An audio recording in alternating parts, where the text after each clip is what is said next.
It's the High Stakes Fantasy Football Show on Better Sports Network.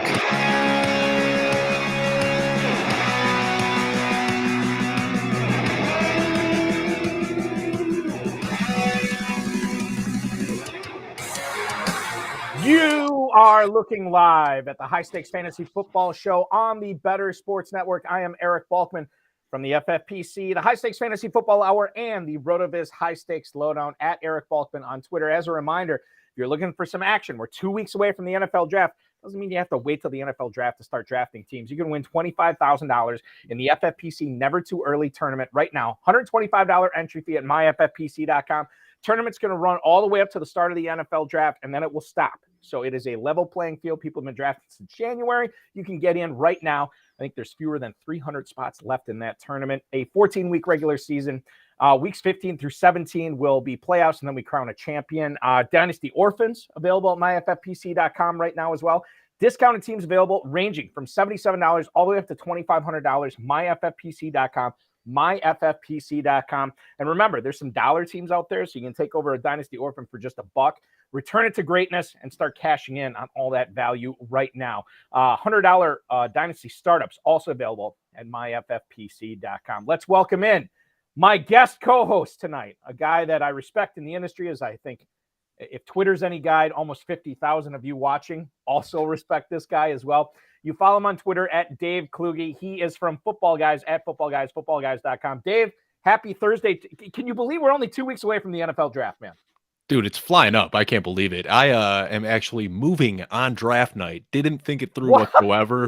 Signed on a new place, booked my movers and everything, and then put it all together. So we had to switch it. We're moving first thing in the morning. Already got my modem set up and everything. We're going to be plugging in and have the TV ready to go as soon as we move into the new place. Okay, so just walk me through this. So you're on April 27th, which is a Thursday. Yes. Crack of dawn. You are moving all your stuff, and you hope to have everything plugged in and ready to go so you can watch it. What does it start at 7 o'clock Eastern time that night?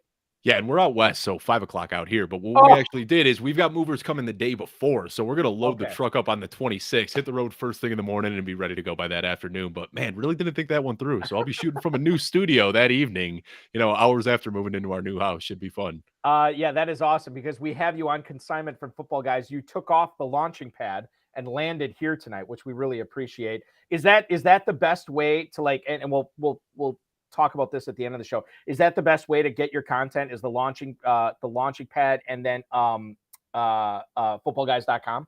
Yeah, and that's what I tell everyone nowadays. When I first got into the industry, it was you can find me on this website on this night and this show on this night, and it's great now, exclusive at Football Guys. So actually just had an episode of the Launchpad recorded a few hours ago. Launchpad, yes. No worries. Yeah, just recorded a few hours ago, actually, and just got it up with Nate Polvote and Herms over at Draft Sharks. I know another good friend of FFPC, and I believe he was just on the show a couple of weeks ago, right? Exactly, yeah. Herms is great. That guy is he's very engaging, as you know. And I know you're going to be very engaging tonight. What's great about your appearance tonight, Dave, is we are going to be centering on, we'll get into some rookie stuff. I feel like we've been pounding rookies to death on this show over the last couple of weeks, and we'll get into some rookie stuff as well. But I feel what's great about this is rookies are just one part of Dynasty Fantasy Football. What you have done, and you have you have a ton of articles at footballguys.com. But the two of them that I want to focus on tonight are sort of assessing the running back landscape, assessing the wide receiver landscape in Dynasty Fantasy Football.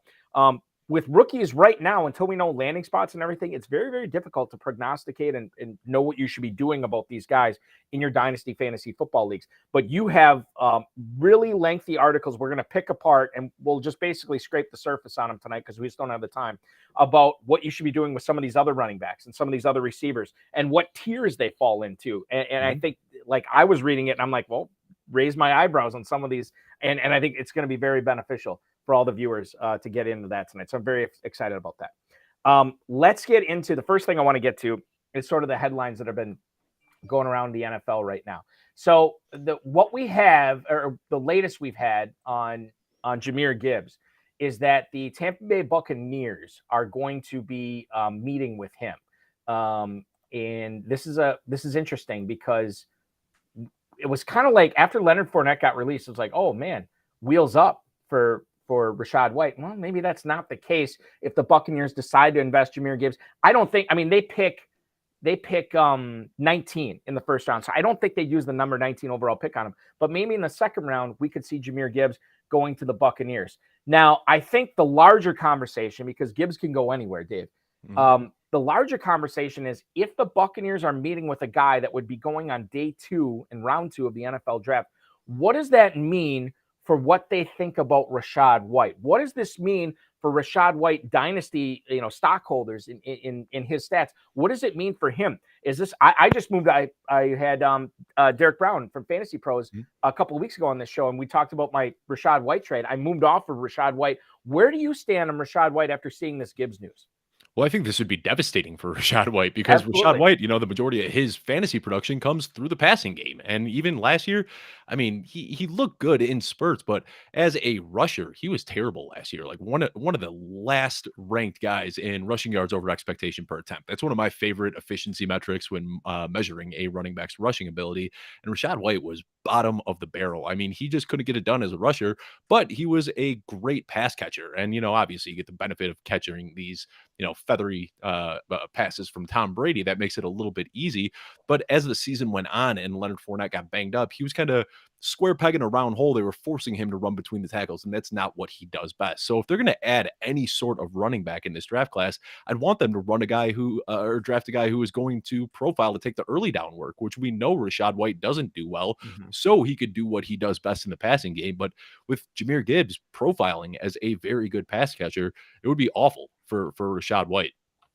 And so, like, even if it's not Jahmyr Gibbs, are you of the opinion that Rachaad White is going to be able to dodge all these bullets in the draft and become the 3-down running back that Todd Bowles said he wants to do? Or is this kind of a foregone conclusion? Like, you should be moving your Rachaad White shares away right now and getting something else because his value is about to go down after the 27th. Well, this isn't based in any sort of analysis at all, but Hutchison Brown over at Football Guys just recently came out with a video. He did a deep dive dynasty dissection on Rachaad White. Hours after posting this video, we get a DM from Rachaad White on the Football Guys Twitter page. And he said, "Hey, I know I weighed in at the combine at 215 pounds. He's like, I was 5'11", 215 at the combine. He goes, I'm 6'1", 225 now. I've grown since the NFL draft and I'm ready for a 3-down roll. He goes, if you guys are going to be talking about me, make sure you get that height and weight right. So he said that he is ready for a 3-down roll. So, I mean, granted, I think every running back, if you were going to interview them, would say the same exact thing. But yeah, I mean, just kind of a funny story there. Yeah. But I don't think he's ready for a 3-down roll. Regardless of what he says, I think that he showed as a rookie that he just doesn't have those chops as a rusher. So I think anybody, if they're willing to buy under the impression that he is going to have that role, I'm definitely selling him there because I think that, long term, he can profile as kind of like a Nyheim Hines type guy where he comes in on 3rd down, he can do some things in the open field, but I don't think he's ever going to be a 250 touch type player.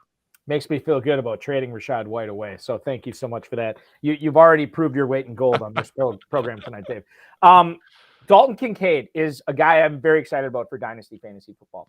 He's a player that I think one of the warts, one of the things that had me most concerned was this back issue that he had at Utah. Now, there's 2 different ways to look at this piece of news that Adam Schefter broke to us on Twitter earlier this week. Dr. Robert Watkins, a guy who has worked with dozens of professional athletes in dealing with back injuries, sent a letter to all the NFL teams that said, quote, he is cleared to play football with no restrictions. Furthermore, in this letter, Kincaid is, quote, asymptomatic with no pain, no limitation of function for at least 3 months. Okay. Kincaid last year, 70 catches, 890 yards, 8 touchdowns. He dealt with the back issue late in the year. So, Dave, how do you look at this piece of news? Is this good that this doctor has cleared him and it sounds like he's wheels up and we could get ready to draft Dalton Kincaid in our Dynasty rookie drafts, especially in the FFPC with tight end premium scoring? Or are you a little put off that a doctor had to come out and contact all 32 teams and say, hey, this guy, I've checked him out. He's good. So don't worry about, any limitations you might have with drafting him. There's a lot. It's polarizing. Like how you could go either way on this. How are you going? Yeah, I think anytime a doctor has to come out publicly and address something, it's probably a bigger story than they want it to be. And back problems, I'm not a doctor. I haven't looked at Dalton Kincaid. I can't tell you, anything personally here, but back problems are probably the one that scares me more than anything else because you see those get re-aggravated all the times. Maybe it's just the Bears fan in me that's still scarred from Tevin Jenkins, but I mean, this kid got drafted and it's just been 2 straight years where it's one thing after another. They said that he was going to be good for week 1, and then before the season even kicked off as a rookie, he had to have back surgery, missed almost his entire rookie year, and then it would just flare up randomly and he'd get pulled from games. So, and again, that's not how every single person with a back problem goes, but those historically linger and they do tend to flare up over time. So, having back problems at a young age isn't something that I think we should just completely ignore. I think, and I can't remember who said this, Dave. And quite frankly, I don't remember what sport it was. It could have been, basketball or football, baseball, whatever it was. But somebody said, nobody ever says I used to have a bad back, right? Yeah. Because like once you have it, man, like that's sort of it. Like you're gonna have a bad back for a while. And I don't know if you've ever had back problems, but like they are completely debilitating. Like somehow, like moving your wrist, you can feel it in your back. Like I've thrown my back out a few times, and you're just stuck on the couch for days. I mean, that is not a good injury to have. And I bring this up too. I can't remember who I was talking with about this, but Kincaid's the type of guy. Like if maybe this back issue is fine right now, but this is the type of thing like in Dynasty, and I know we should be looking at small windows in Dynasty, and we'll get to that and coming up later this hour, next hour. But I feel like this is the type of thing that we don't necessarily notice right away in his NFL career, but maybe his career is shortened because of it. I'll tell you a story. Dave the Dizzle Gerzak, who I play in some private Dynasty leagues with, he's the FFPC co-founder. Back when Brandon Marshall was well, as you know, as a Bears fan, was playing with the Bears, went to the Jets. He actually ended up trading Brandon Marshall, not at the peak of his powers, but like kind of like at the end of his prime. And I said, why'd you trade Brandon Marshall? He's like, well, he's got this hip thing. I wonder if people think like he's actually going to play longer than he will, but this hip is going to prevent him from doing that. And lo and behold, what happened to Brandon Marshall? I think his career did get cut short. He did not play as long as probably I think a lot of people thought he would. And I wonder if this is the same thing with Kincaid, where, yeah, maybe it's fine the first few years, but maybe he doesn't play the end, the last 3 or 4 of his years or the last 3 or 4 years of his career are not as productive as you might think from a first or second round pick, whatever he's going to be, because of this back issue. It's something that we may not see and notice right away, but it's something that could crop up. Yeah, and Marshall, just touching on that real quickly, that was weird because he kind of left at like the peak of his career. He had that season with the Jets where he went, it was like 1,400 yards and 16 touchdowns or something like that, and then just rode off to the sunset. Like it seemed like he still had years in the tank. It was almost like a TO type scenario where you expected this guy to sign, and then he just went to TV. Saquon Barkley, a player that we think, at least I think, is going to have several more productive seasons in the NFL.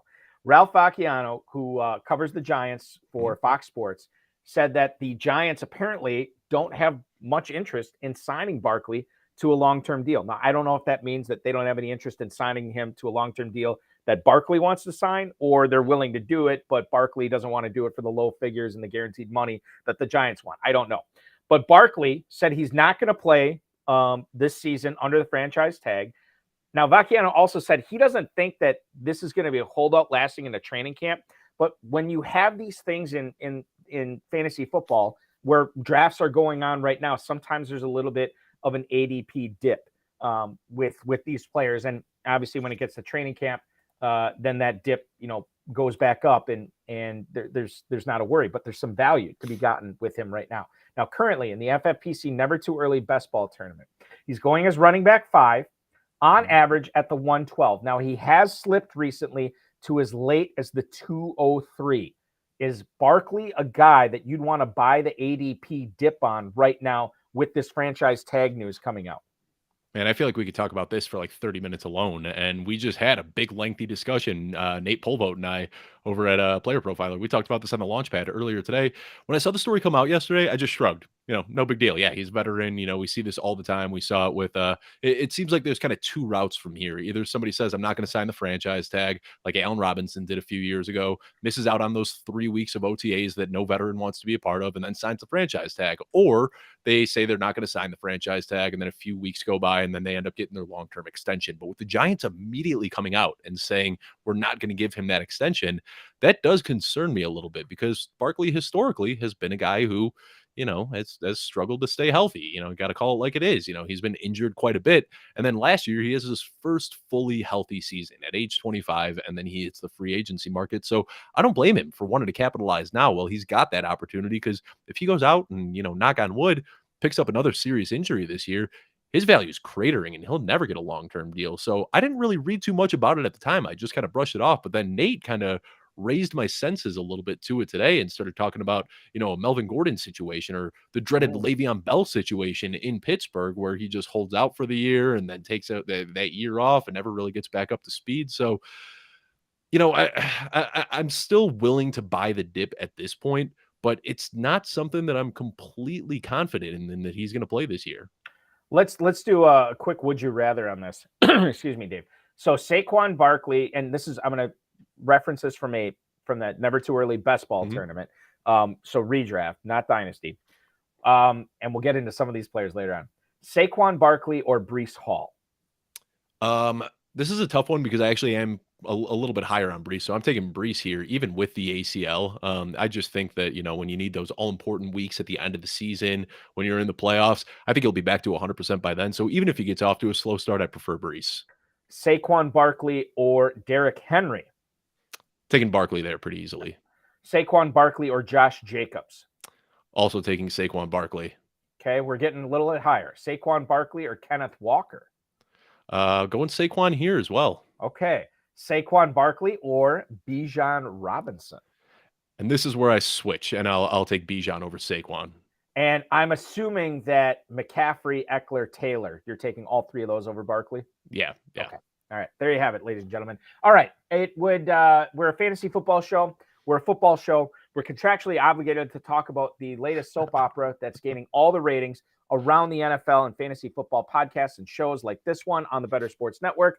Aaron Rodgers, will he ever be a New York Jet? Now, Dave, I have another show I do here locally in Northeast Wisconsin. I've been saying tongue-in-cheek for about a month now, or ever since the Pat McAfee show, when Rodgers said his intention is to play for the Jets, but the Jets said Packers have to work out the compensation. I've been saying tongue-in-cheek, this trade's never going to happen. He's going to be starting with the Packers again this year. Jordan Love's going to be a backup, and the Jets are going to get Ryan Tannehill or something like that. It started as a joke, and now I'm wondering if there's actually some truth to this. Like, is there a chance that Rodgers just doesn't get traded, and that the Jets and the Packers play a game of chicken, and ultimately they both lose, where the Packers want to turn the page to Jordan Love, yet they're forced to start Aaron Rodgers? The Jets have all the ingredients at the table. I always say it's like worm and rounders. You got the Luger, you got the plate, you got the scotch, you got the sauce, everything. All you need is the steak, right? All the Jets need is the steak at quarterback. That's what they don't have right now. They got the playmakers, they got the defense, they got the coaching. They just don't have the quarterback. And certainly if they turn to Tannehill, they lose in this and not have Rodgers. Your thoughts on Rodgers to the Jets right now? Is this going to happen? And how do we as fantasy football players, how do we draft Packers and Jets skill position players accordingly, believing what we think is going to happen or what's not going to happen? So immediately following the Pat McAfee show, I wrote an entire article about like the implication of, what would happen if Aaron Rodgers landed in the New York Jets. And obviously it would be fun. And, they're doing everything they can, bringing in his boy, Alan Lazard. And, they're doing what they need to get him. But I don't want to pat myself on the back too hard, but back-to-back years now, I have nailed the Aaron Rodgers situation. Everyone thought he was retiring last year, and I said he is going back to Green Bay. The year before, everyone thought he was going to retire. I said he was going back to Green Bay. I think he retires this year. I don't think he goes back to Green Bay. I don't think he ends up on the Jets. I think that this is going to get pulled back and forth, and eventually he's just going to say, you know what, screw it. If you guys can't work out a deal, I'm done. It seems like the bridge is burned with Green Bay at this point. I think, he's a prideful guy, and he is as a complicated fella. There's always something going on there. But one thing we know about Aaron Rodgers is that once that bridge is burned, whether it's with a teammate or his family, that bridge is burned. And I think it's already burned with Green Bay. So I don't expect him to go back there. And if they can't work out a trade for the Jets, which right now the reports are that they're asking a first and a second, I don't think there's any chance the Jets are giving that up. So I think that we might just see Aaron Rodgers walk away. The one thing that makes me think Aaron Rodgers won't come back or might come back is because he doesn't want to be in that Hall of Fame class with Tom Brady. He wants Right. to be the premier guy in the Hall of Fame class. And if he retires this year, him and Tom Brady get inducted together. But I still think that he ends up walking this year. I think we've seen the last Aaron Rodgers. Is there, I mean, how big of a chance is there in your mind? Because, like, let's say this happens, right? So before Rodgers makes an announcement, this is going to leak out that, hey, Rodgers is thinking about retirement. He's probably going to retire, and he's not going to go to the Jets, right? If that happens and Brian Gutekunst, the GM of the Packers, finds out and he says to Joe Douglas, he's like, "Look, man, enough's enough. He wants to retire. I don't know what's going on here, but if you give us 1 second-round pick in 2024, he's all yours, right?" Don't you think at that point, if that comes out, the Jets and Packers would find a way to make this happen? So, because I think Rodgers wants to stick it to the Packers, and I think that would be and we've heard reports too, Dave, that Rodgers is already telling Joe Douglas, "Hey, don't back down, stay strong. The Packers are going to cave on this." And maybe this is something that happens, maybe not before the NFL draft, but maybe in June, maybe in August, maybe in September. We know Rodgers is not a big fan of doing the voluntary workouts with the Packers. Maybe that carries over with the Jets. There's got to be a non-zero chance of that, right? Yeah, and it's weird right now because all of the leverage is on the Jets side, but the Packers are acting like they have the leverage for some reason. So yeah, I'm with you. I think that Rodgers, I don't know a better word to use than petty, but I think that he is a little petty and he does Yeah. want to stick it to the Packers, but he could stick it to him by retiring too, because if he Yes. retires, he sticks them with a boatload of dead cap. So that's why I think the one outcome that isn't that possible is him going back to Green Bay. I think the two possibilities are the Jets or retirement. And Charles Robinson from Yahoo had the story this week that, Rodgers said he was 90% retired, Mhm. and then he decided to come back and his intention is to play with the Jets. And then Woody Johnson backed off the whole, "Oh, we're going to give you a first and a second. Now we don't know if we want to give you an unconditional first to Green Bay if this guy is going to retire after this year." So I think he's already sort of stuck it to the Packers. If Charles Robinson's reporting is to be believed, and I think it is, he's usually pretty solid on a lot of his stuff. He's already kind of stuck it to the Packers in the fact that he might have cost him a first-round pick by going on McAfee and saying, "Yeah, I was 90% retired." All of a sudden, Woody Johnson's like, "Whoa, hold the phone. We met with you in California, and you didn't bring this up at all." But what did they expect? Did they think they were going to trade for a 39-year-old QB and get 10 years out of him? I mean, is it really that surprising? Yeah. It's such this, like, I don't remember, like a lot of the stuff I say about Aaron Rodgers lately, I don't remember a story like this ever in the NFL, where you have two teams playing a game of chicken with trades. You have darkness retreats and ayahuasca and COVID toe and all this other. It's been such a bizarre ride. COVID toe, yeah. With about that. And the COVID MVPs that he always talks about. It's been crazy, man. And we haven't seen the last of it, so there's more to come on this. All right, so let's talk about this CJ Stroud news. So what we found out today, and I'm trying to find the source on this right now, but CJ Stroud once believed that he was the de facto, like he's going to be the number one pick. There's no chance he's not after the Carolina Panthers made that deal with the Bears to trade up. Now, all of a sudden, we see the betting odds on several different sports books shift that Bryce Young might be the number one overall pick and the betting favorite to be the number one overall pick. And as a result, well, I don't know if as a result, but CJ Stroud is doing sort of a tour right now in the NFL. So not only Tom Pelissero from the NFL Network, by the way, reported that Stroud visited the Raiders yesterday, I think it was, or is it today? It was 2 days ago. Sorry. So Stroud visited the Raiders 2 days ago, and he's visiting with the Lions and the Colts before the week is up. Lions obviously are not in the top four. They probably have to move up to take them, but the Colts pick fourth, and obviously that Arizona pick is getting a lot of hype right now as far as a team that could go up and trade and make the first three picks of the draft quarterbacks. Maybe the first four picks of the draft will be quarterbacks. That will remain to be seen. What do you think is going on with Stroud right now? What do you think happens with the number one pick of the draft, and where does Stroud end up? Man, that's a loaded question. You just asked me three separate questions. And then they all tie in together. You're a pro, and I know you're going to give me a great answer. Yeah, I mean, this is really tough. This is one of the weirdest drafts I can remember. Everyone keeps talking about how loaded this quarterback class is, but typically when we see a really loaded quarterback class, there's always that one guy that is like the premier guy. Your Trevor Lawrence or your Andrew Luck, your Peyton Manning, your John Elway. And here we are 2 weeks away from the draft, and we don't even know who the number one pick is going to be. So I don't know, man. It's all speculative here. I really don't know what I can say that hasn't already been said. The one thing I think is that Bryce Young, his agent and Adam Schefter's agent work for the same agency. So I think that there's a little bit of a conflict of interest there where, they're kind of working together. We hear all of this, the S2 testing coming out about, Bryce Young being one of the fastest processors ever. It seems like there is a very strong effort to push Bryce Young up because it seemed like 2 weeks ago, there was no question in the world that Carolina wasn't taking CJ Stroud here. So I think we're just in smokescreen season where I can't even see my hand in front of my face with all the disinformation going around.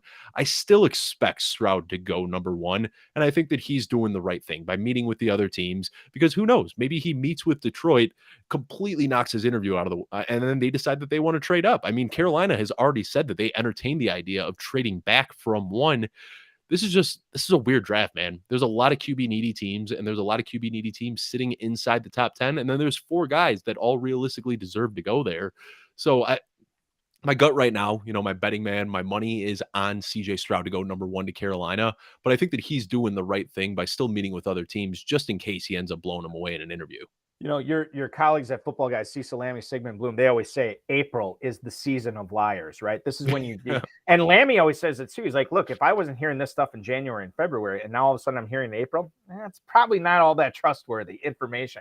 And all of a sudden we see Bryce Young flip like this. Well, maybe this is a case where it's, Occam's razor. Stroud is probably the most obvious choice to be going number 1, which is everything we've heard for the last month and a half up until, like you said, 2 weeks ago. And now all of a sudden we're hearing Young. Maybe it still is Stroud going to the Carolina Panthers. We're 2 weeks away from finding out. That's going to be very interesting. DeAndre Hopkins in the news again. Jonathan Gannon, the new Cardinals head coach, this according to Josh Weinfuss on Twitter, says that Gannon said, we'll see when it comes to whether DeAndre Hopkins is going to show up to voluntary workouts for Arizona. Gannon also said when he's ready to come, he'll come.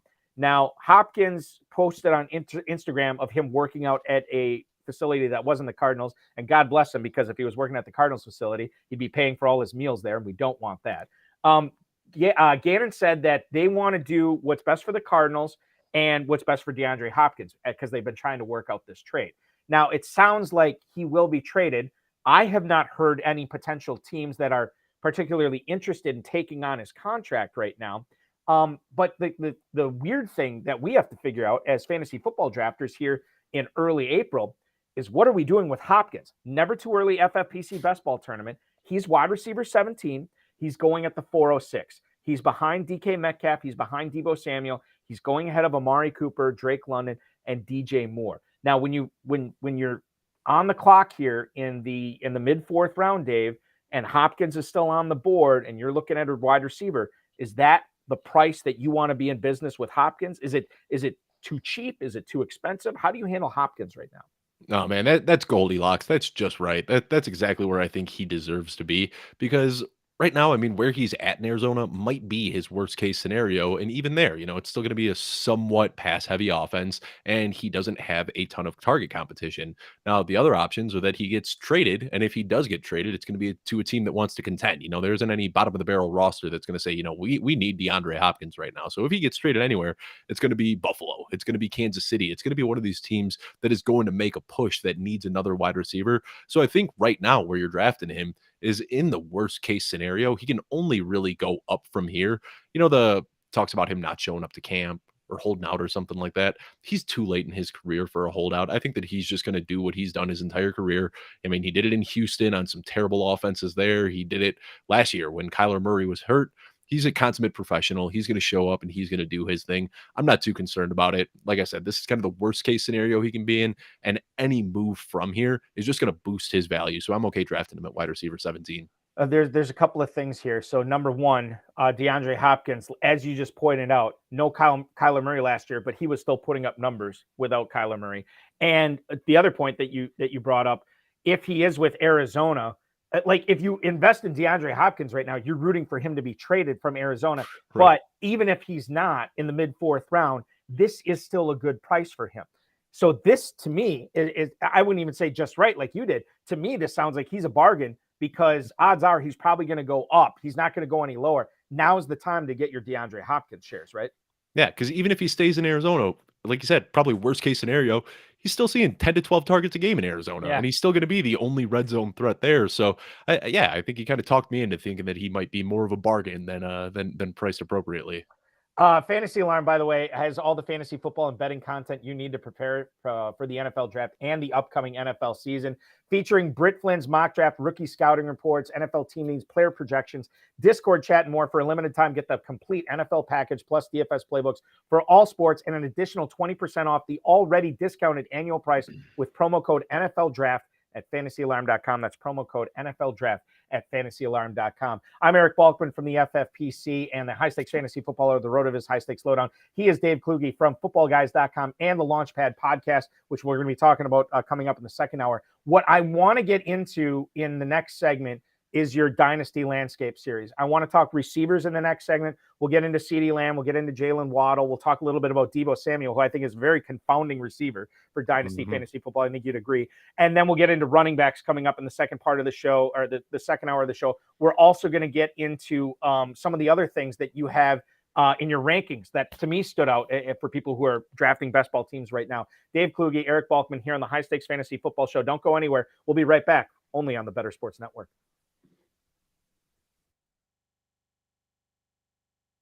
Moose and Keith, weekdays at 10 a.m. Eastern on Better Sports Network. Calvin Ridley yesterday, he applied for reinstatement from the National Football League. Ridley, Kirk, Zay Jones, Travis Etienne, Trevor Lawrence. That is crazy potent on offense. Yeah, it's going to be awesome. I mean, Ridley's great. I think Trevor Lawrence is a guy I want in fantasy this year. I think you're probably right. I think they're just going to get better and better. First off, Peterson's a wonderful offensive mind, a great head coach, and we've seen that and saw that this year as Jacksonville made it to the postseason. And Trevor Lawrence, anybody that questioned whether or not he could play in the National Football League or just how good he was going to be in the NFL, those questions were answered this past season as in the second half of the year.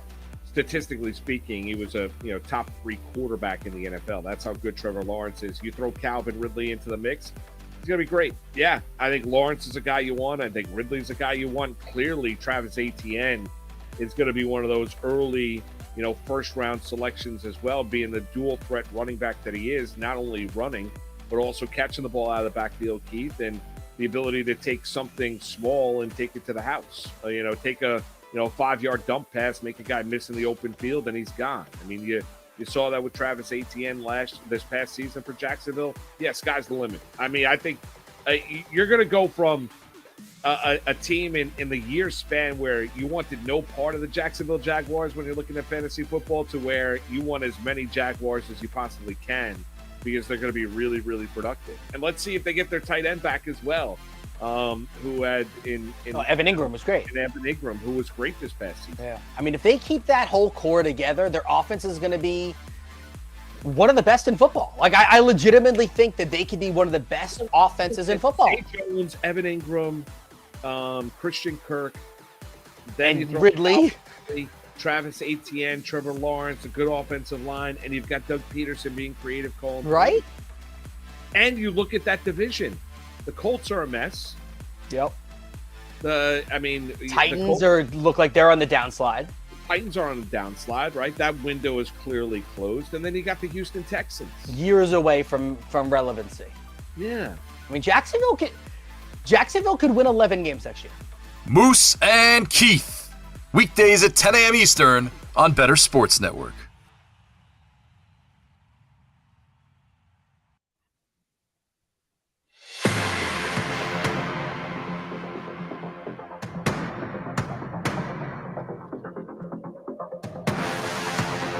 High Stakes Fantasy Football Show on Better Sports Network. 27 minutes until the top of the hour here on the High Stakes Fantasy Football Show on the Better Sports Network. I am Eric Balkman, at Eric Balkman on Twitter, FFPC, High Stakes Fantasy Football Hour, road of his High Stakes Lowdown. He is Dave Kluge, at Dave Kluge on Twitter. Footballguys.com, Launchpad Podcast is where you can get all of his analysis. And speaking of analysis, let's get into this, ladies and gentlemen. At 9 a.m. and 5 p.m. Eastern, it's Fantasy Alarm, MLB, DFS Playbook with John and Pemba. James Grande. Noon Eastern, the 5-pack with Kyle Elfrich at 3 Eastern. It's the Fantasy Football Game Show with Front Yard Fantasy. 6 p.m. Eastern, Quick Outs Fantasy Football with Andrew Cooper and John and Pemba. All our shows at bettersportsnetwork.com. bettersports.com, Better Sports Network app, or wherever you stream live video. Now, there's no live video attributed to this, but Dave, you're assessing the landscape series at footballguys.com. I was talking with Anthony before the show started today, our producer, Anthony Rivera, and he's like, well, we should get to the assessing the quarterback landscape. I'm like, dude, we only have 2 hours. And like, if we had 3 hours, I would love to get in the quarterbacks. In my opinion, the FFPC viewers love running backs, receivers, and especially tight ends. Are you gonna add an assessing the tight end landscape coming up? I will. I'm working on it right now, and it should be out by next week. Perfect. Excellent. So let's talk about the fresh one. And I think the receiver landscape, this one just came out today, right? Yeah, just released this morning. I wrote this on Monday. Was expecting it to come out Friday, but got an early release on it. So that was a fun surprise this morning. Can you kind of tell the viewers a little bit, not just with the receiver landscape piece, but all these pieces that you're working on with Football Guys? What are you trying to accomplish with this series? Well, I think the main thing is trying to show a little bit of my process. So many people just kind of shoot from the hip with how they analyze and evaluate players. And I want to kind of give people a peek behind the curtain as to how I look at wide receivers and running backs and quarterbacks, what things I think are important. When talking about the running backs, which we'll talk about a little bit later, there's really only 2 things I care about. And that is, their talent level, which, is very subjective, but I've got my own way of figuring that out, and age. And then with quarterbacks, you got to worry about scheme and public perception and teammates and coaching and so many other things. With wide receivers, I think that's one of the easiest to project for. First of all, we're pretty good overall. I think the whole monolith of NFL scouting and all of that is pretty good at projecting how wide receivers are going to translate into the NFL. And then we have strong indications early in a wide receiver's career as to how they're going to do. It's very rare that we see somebody come out as a rookie, put up really good numbers, and then just fall into oblivion. That doesn't happen often. In the same vein, we typically don't see guys struggle early on in their career and then blossom into really good receivers. So, what I look at, obviously age and talent, but then early career production is important as well. And this is obviously for Dynasty when we're looking on a long-term scale.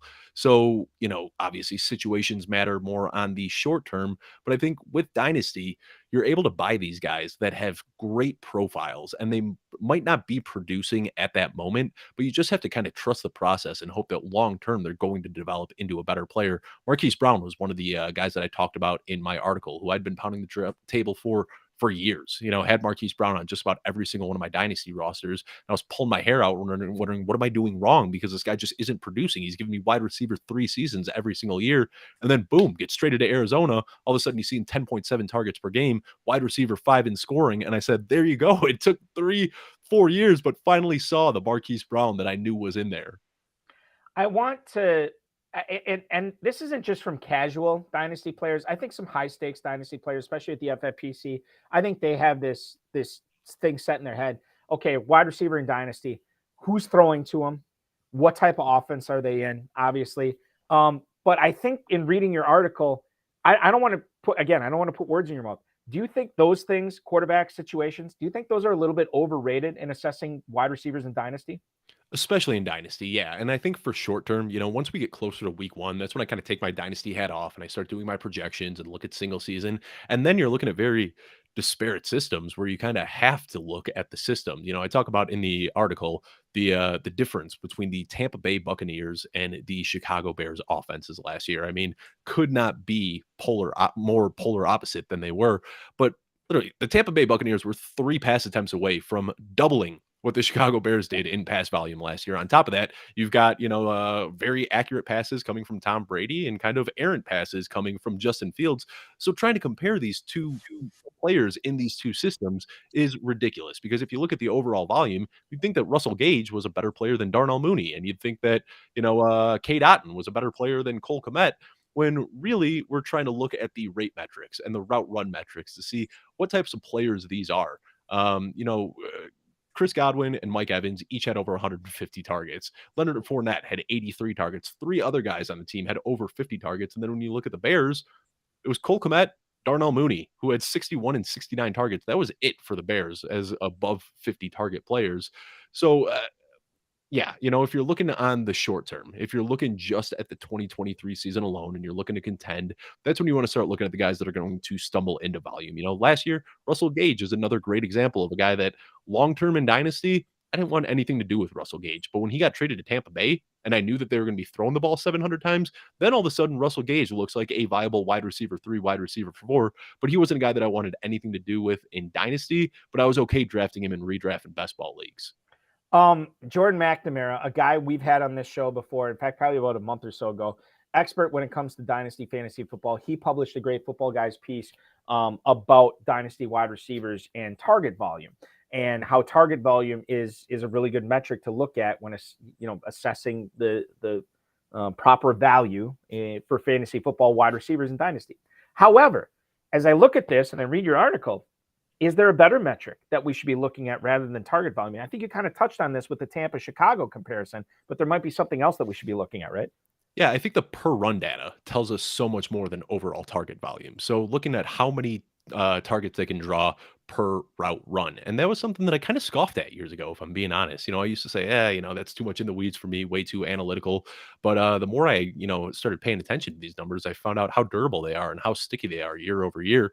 And, I talked about Marquise Brown, but let's talk about another guy on the opposite end of the spectrum, or maybe not on the opposite end of the spectrum, but at that point in his career, you can look at Drake London and Kyle Pitts as two guys who are elite target earners. But the problem is there aren't a lot of targets that go around in Atlanta. And last year, the targets were coming from Marcus Mariota and they were coming from Desmond Ridder, and they weren't very accurate. So they were low value targets on a low volume offense. So these guys are a change situation away from exploding in value. So what happens if, let's say, for some reason, we were talking about the Jets earlier. What if things fall through and somehow, some way, Atlanta ends up trading for Aaron Rodgers? Then all of a sudden we're looking at Kyle Pitts as probably the tight end 1 overall getting drafted in 2023 leagues. We're looking at Drake London as a potential top 10 redraft wide receiver. Or what happens if Kyle Pitts gets traded to the Chargers, where we've got an aging Keenan Allen and an aging Mike Williams, and he could be a featured part of a high volume offense? We already know the profile for Kyle Pitts and Drake London. They're elite target earners. They get a lot of air yards for their team's respective pie. But the problem is they're taking a huge slice out of a tiny, tiny little pie. So again, this is looking at long-term assessment. Kyle Pitts is a guy that I love in Dynasty. If I'm just trying to hold value, if I have a team that isn't competing right this moment, I'll hold on to a guy like Kyle Pitts. But if I'm trying to compete, and I'm trying to contend this year, I'm okay moving off of Kyle Pitts because we still might be another 2-3 years away from seeing that inevitable breakout. Yeah, are you the same way with Drake London as you are with Kyle Pitts? Yeah, I love both of these guys long term, but we might not see it this year. I mean, there's a very good possibility that Desmond Ridder isn't that good, and Desmond Ridder is the starter for 17 weeks, and we see another season where they're throwing the ball under 400 times and they're errant, inaccurate passes. And then on top of that, you've got Kyle Pitts and Drake London cannibalizing each other, which adds another element to this. So as much as I love those players, unless there is a drastic change, I mean, even Ryan Tannehill would be enough for me to get excited about these guys if they can bring in somebody that I know can support a decent passing offense. But right now, as it is with Desmond Ridder, I'm just not too thrilled about it. We talk about guys like London and Pitts. You mentioned Marquise Brown earlier. Like when you look at these underlying metrics as far as like per run, like what yards, per route run, I think that these are the types of things that we have these players laying in plain sight, right? That we can see dynasty values of these guys. You just got to be able to look a little bit deeper. And then if Pitts breaks out, and then if London breaks out, like Marquise Brown just broke out, we can point to this and say, well, we should have seen this coming, right? Mm-hmm. Yeah, and you could say the same thing with DJ Moore, who is another great example of a guy who was always on a team without good quarterbacks, low volume, and unfortunately he got traded to another team that might be low volume, but the indications show, an investment in Chase Claypool and an investment in DJ Moore and an investment in offensive line probably show that they're looking to change that philosophy up a little bit. But at the same time, if we're looking at the same Bears offense from last year, DJ Moore isn't going to explode. So this is what I wanted to bring, because you're a Bears fan, right? Obviously. Mm-hmm. Okay. So this is the thing. When you have Mooney and Claypool and Moore now in Chicago, and Kmet, obviously, totally. You have a situation. We had Pat Kerrane on here, probably about a month or so ago, and Pat said, I think it was Pat that said DJ Moore is like the biggest dynasty sell. As soon as he got traded, like you got to get rid of him. I want to pick your brain as maybe a biased fan, maybe an unbiased fan.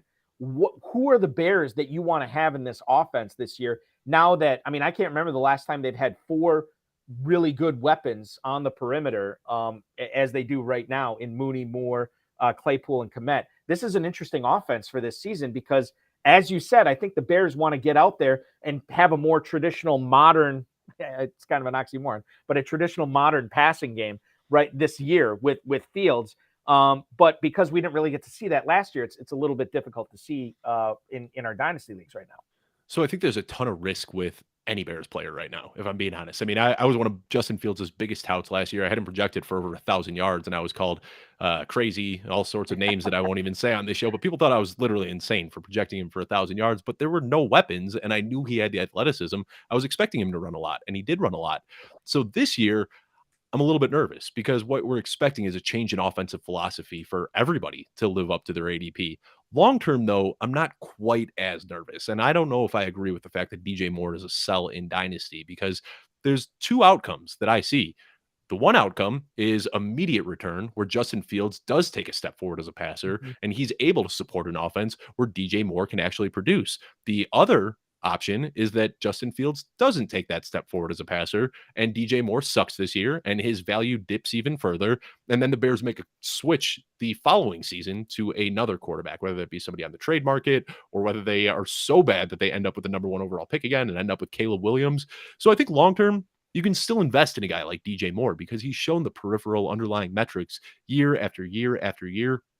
Even if he doesn't put it together this year, the worst case scenario for him is that he plays for the Bears on a new team or on the same team with a new quarterback when he's 27 years old, still relatively young for a wide receiver. So I'm not all that concerned about his long-term, profile, but I am a little bit concerned about the 2023 projections. We're talking about you're assessing the wide receiver dynasty landscape. I want to get into some of the tiers that you have listed on there. And first, number 1, the elite tier. So you have Justin Jefferson in his own tier, right? And then the next level, Chase, Lamb, and A.J. Brown. I look at Lamb and A.J. Brown. Those stand out a little bit to me. And then as I read further, these guys were not in the elite tier last year. Why did these guys make it up to the elite tier this year? Why are you looking at these guys as the elite wide receivers in Dynasty Fantasy Football that you want to get your hands on? Because they were finally able to put it together. That's pretty much what it is. These guys were fringe elite last year because like like Marquise Brown and like DJ Moore and like Kyle Pitts and these other guys that we talk about that have great profiles, they displayed those great profiles, but we hadn't really seen the production yet. And obviously it was because AJ Brown was on a low volume offense. So like we talk about these other guys that you want to invest in the profiles, their change situation away from exploding in value. That's exactly what happened with AJ Brown. He was showing us that he was an elite target earner. He was showing us that he was efficient with the touches that he had. He can draw targets deep downfield. He could get yards after the catch. He could score in the red zone. He could do all of these things. But the problem is he was getting 80 to 100 targets a year and didn't really have the volume to support his fantasy ADP. And then all of a sudden he gets traded to Philadelphia, where this Jalen Hurts-led powerhouse offense allows him to set career highs in targets and receptions and yards and, just across the board. He finally exploded. So then you're able to move him up into that elite tier because now he put it all together. We saw the profile and we saw the good situation. They combined together, and that's why we were able to see that. CeeDee Lamb was another interesting player. I wasn't really too excited about CeeDee Lamb. We can talk a little bit about my process, but I don't really look too much at college production. I wait until I see where they get drafted, where they land, and draft capital is an important part of my process.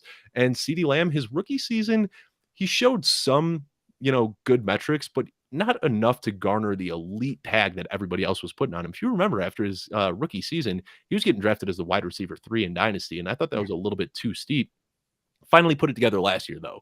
And again, it just had to do with a healthy Dak Prescott. The year before, he was playing with Ben DiNucci and Cooper Rush and couldn't really do too much. But now we've seen back-to-back seasons with 120 plus targets, 1,100 plus yards. So now he is also, he had one he displayed the underlying metrics for years, had one season with a healthy Dak Prescott and a good offense, and was able to put it all together into a very productive season. So that moves him up into the elite tier because it shows that the profile we invested in met up with the good situation and turned into a lot of fantasy production. The fringe elite is the next tier. And in reading what you had to say about these guys, and footballguys.com is your go-to where you want to check out this article. I won't talk about all of them there, but I do want to talk about Jalen Waddle. it seemed like of everybody in that fringe elite tier, this was the player that I think, I don't want to say worry is the right word, but maybe that you worried most that he would not be in this as high in this tier next year, that he might fall out of it. Is he in danger this season, depending upon how things go in Miami, of him not being in the fringe elite and maybe dropping down to the next tier? Absolutely, yeah, and I'll just list off the other guys that are in here real quickly. Amon-Ra St. Brown, Devonta Smith, DK Metcalf, T. Higgins. The one thing that everybody in this tier has in common is that they all have stiff target competition. I mean, every single guy that I just named, you can talk about who the other guy is on that team. They're all part of a really dynamic duo. The difference is all of these guys were drawing elite target shares. I mean, Devonta Smith was still at 27.8% last year. Amon-Ra St. Brown, 28%. All these guys were still drawing a ton of targets. The difference with Jalen Waddle is that he was putting up a lot of efficiency. So he's kind of the outlier in this group because everybody else is an elite target earner. Jalen Waddle is not the elite target earner, but he was highly efficient with his targets. On the flip side, as a rookie, we saw Jalen Waddle as an elite target earner. So we've kind of seen a tale of two seasons with Jalen Waddle. As a rookie, he was getting a ton of targets and wasn't especially efficient with them. As a sophomore, Tyreek Hill shows up in the picture, takes a huge chunk of the targets. Jalen Waddle doesn't see as much as we'd like him to see, but then on the little bit of volume he does get, he's extremely efficient with it. He was outside of the top 35 in both target share and targets per route run, and that is worrisome to me.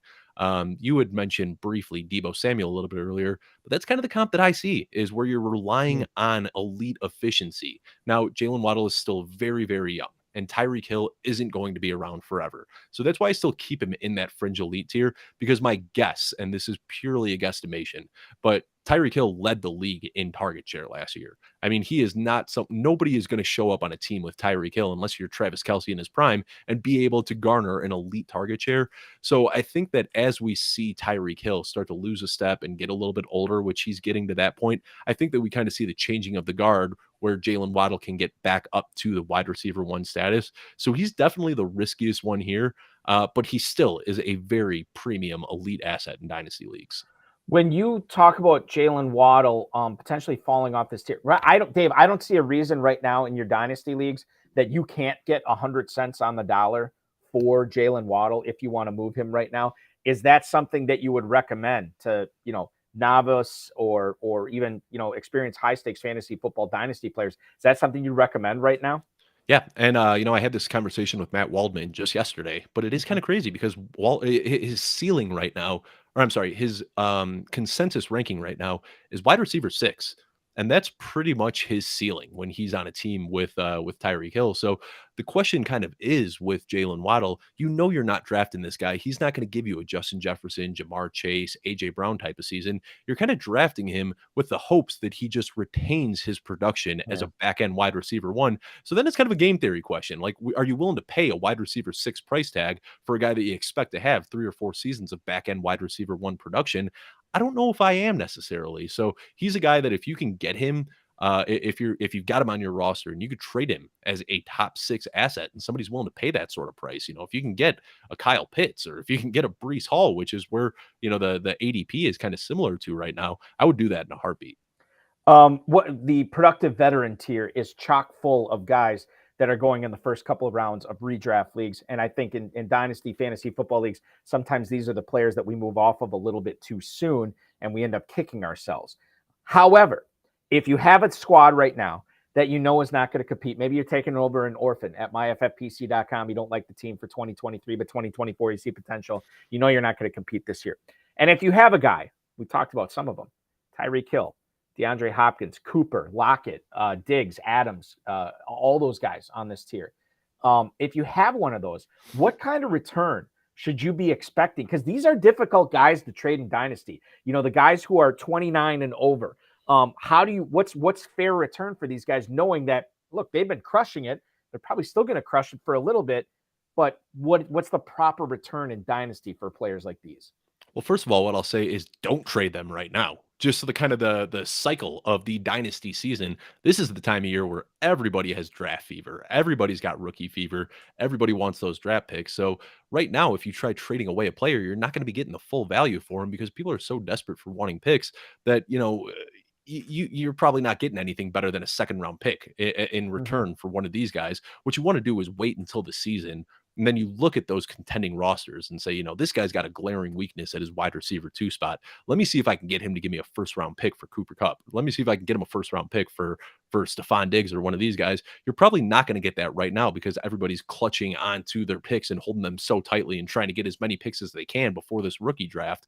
So ideally, you're not flipping these guys for any less than a first round pick. I mean, once we get a little bit down that tier a little bit, with the Amari Cooper, Tyler Lockett, maybe you can take a second round pick for them and feel happy about it. But as far as, if I'm on a rebuilding roster where there is no reason for me to have Cooper Kupp, Tyreek Hill, Devontae Adams, Stephon Diggs, your best course of action is to wait until the season kicks off and then trade them because that's when their value is going to be maximized. Al Paul's in the YouTube chat right now. I want to get to his comment in a second, but just to piggyback on what we were just talking about, would you be willing to give up draft picks for these types of players right now to get them on your roster, keep them on your roster till August or September, and then flip them for hopefully a first round plus?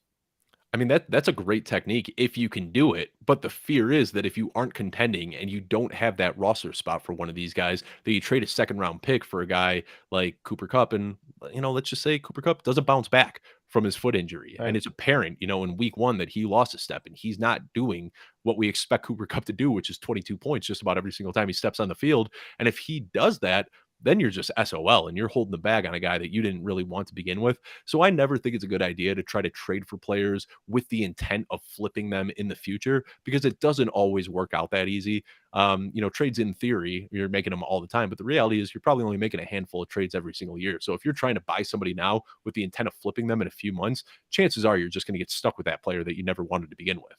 It's kind of like a salary cap draft, right? Where you want to bid up players you don't want, but if you get stuck with that bid, you got to be prepared to deal with this player on your team. Same thing of trading them with the intention of trading them. If you can't do it, you got to be prepared to have them on your team that year. All right, so Al Paul was chiming in on our Jalen Waddle discussion. He thinks that there's a possibility that Waddle could flip-flop Tyreek Hill in production as they both get older, which I think. And apparently Tyreek Hill's ready to hang it up here in a couple of years from what we saw this past week on that Kansas City Chiefs podcast that he was on. But you look at Waddle and Hill. I mean, there's probably a chance that eventually, I mean, we haven't seen it so far, that Waddle could be the 1A and Tyreek Hill becomes the 1B, or Waddle's the 1 and Tyreek Hill's the 2 in Miami. It could happen. I just don't think it's going to happen this year.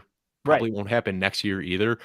So, I mean, it could certainly happen down the road. And I think that's kind of what you're hoping for. But like I said, the scary thing is typically dominant players maintain dominant target shares regardless of who the team competition is. And this was a hyper funneled offense. Almost 50% of the targets went to either Tyreek Hill or Jalen Waddle. It just so happened that over 30% of that was going Tyreek Hill's way. So it could happen. The other thing I'll say about Tyreek Hill, though, is his play style. He's not an extremely physical player. He's not catching passes across the middle of the field and getting blasted. He's great at avoiding contact. So his style of play probably lends for him to have a pretty lengthy career. So I think that we still have another 2-3 years of Tyreek Hill being, putting up elite production, which could make it just that much more harder for Waddle to carve out a role for himself. Yeah, it's one of those things where it's like he's probably blessed with the coverage for having Hill, but he's never going to have that dominant, huge target share as long as Hill is on that team. We are talking about Dave's article on footballguys.com, assessing the dynasty wide receiver landscape.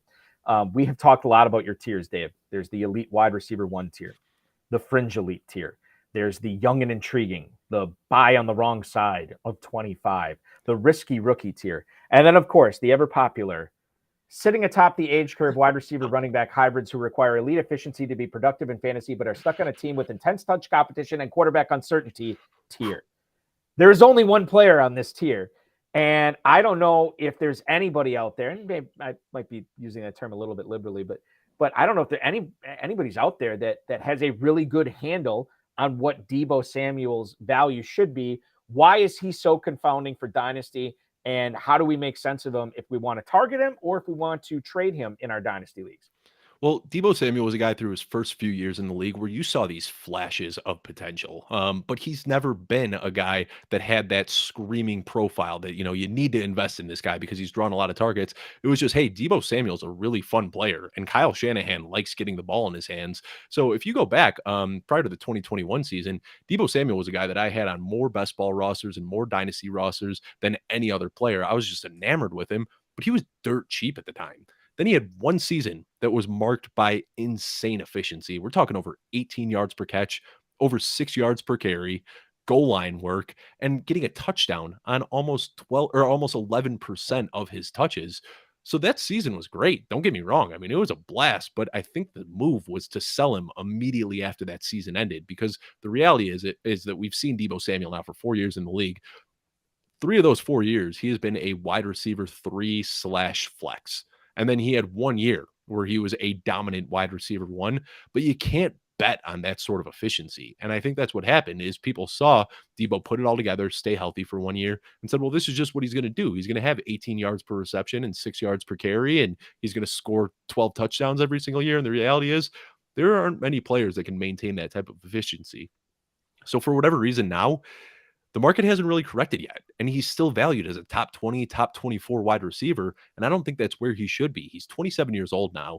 He fell off the efficiency, hill that we expected last year, and now he's stuck on a team where we don't even know who the quarterback is going to be. It could be Brock Purdy, could be Trey Lance, could be Sam Darnold for all we know week 1. He's on a team where Christian McCaffrey showed up and took away all of his high-value touches. I mean, that's where the majority of Deebo's points came from. Now Christian McCaffrey is just usurped in there. He doesn't really have the skill set to win as a wide receiver 1 and get in 30% target shares. So he's losing out on passing down work to George Kittle and Brandon Ayuk. He's losing out on those valuable goal line touches to Christian McCaffrey.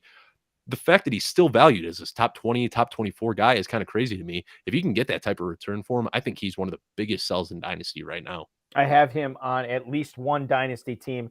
I'm going to spend the break sending out some Dynasty offers to see if I can get something in return for Deebo Samuel. You have sold me on this. Check out this article from Dave Kluge, footballguys.com. But we're not done talking Dynasty.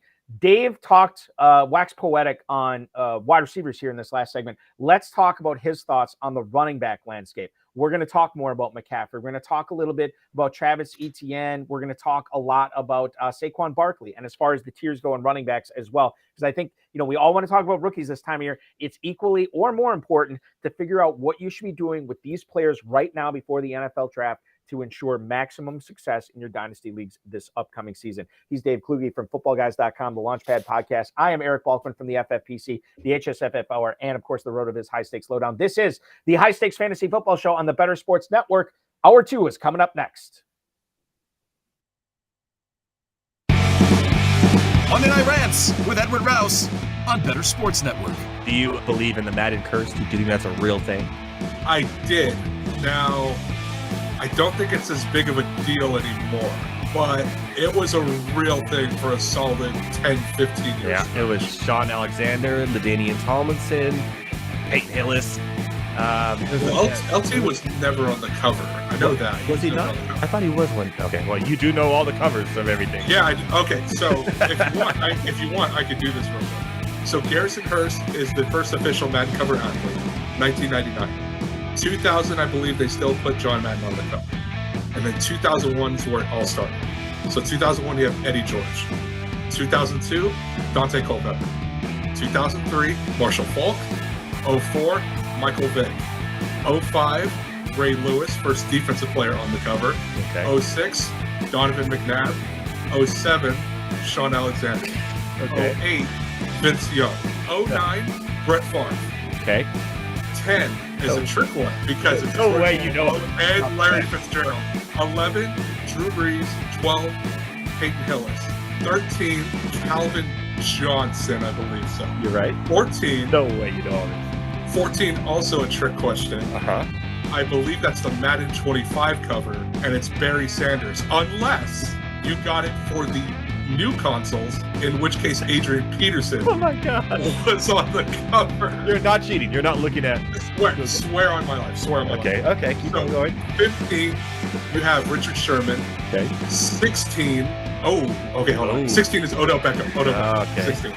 17, now this is the one I get mixed up because 17 and 18 are back-to-back Patriots. They are. 17, I think, is Gronk, and 18 is Brady. You are correct. 19 is Antonio Brown. Correct. 20, Patrick Mahomes. Oh my goodness. 21, Lamar Jackson. 22, Brady Mahomes. 23, John Madden. Yeah, dude, I'm a cover nerd when it comes to this stuff. We now know, but that was really impressive. I don't know how. Thank you. That's literally 29 of them or something like that. Wow, that is. You did not miss a single one, and you even got the special editions where they had 2 people on the covers. Monday Night Rants on Better Sports Network.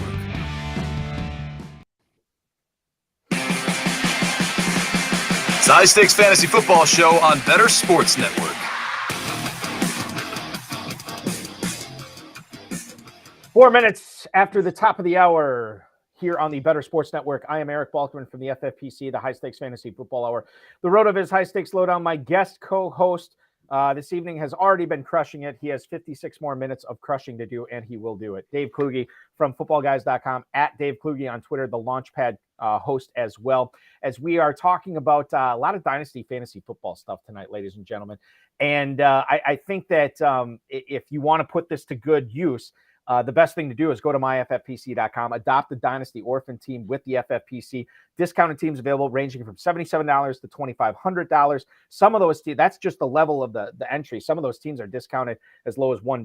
Myffpc.com is where to go for that. Myffpc.com, and check out the Dynasty startups we have there at the $100 level as well.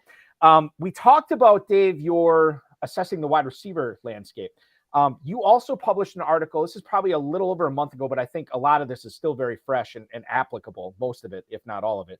The Dynasty running back landscape. So in reading this piece today, and I haven't read the whole thing yet, but I think one of the things that caught my eye is the statements and the idioms that you used at the top of this piece. Number one, chaos is a ladder, cream rises to the top. What do these mean as far as the dynasty running back landscape goes right now?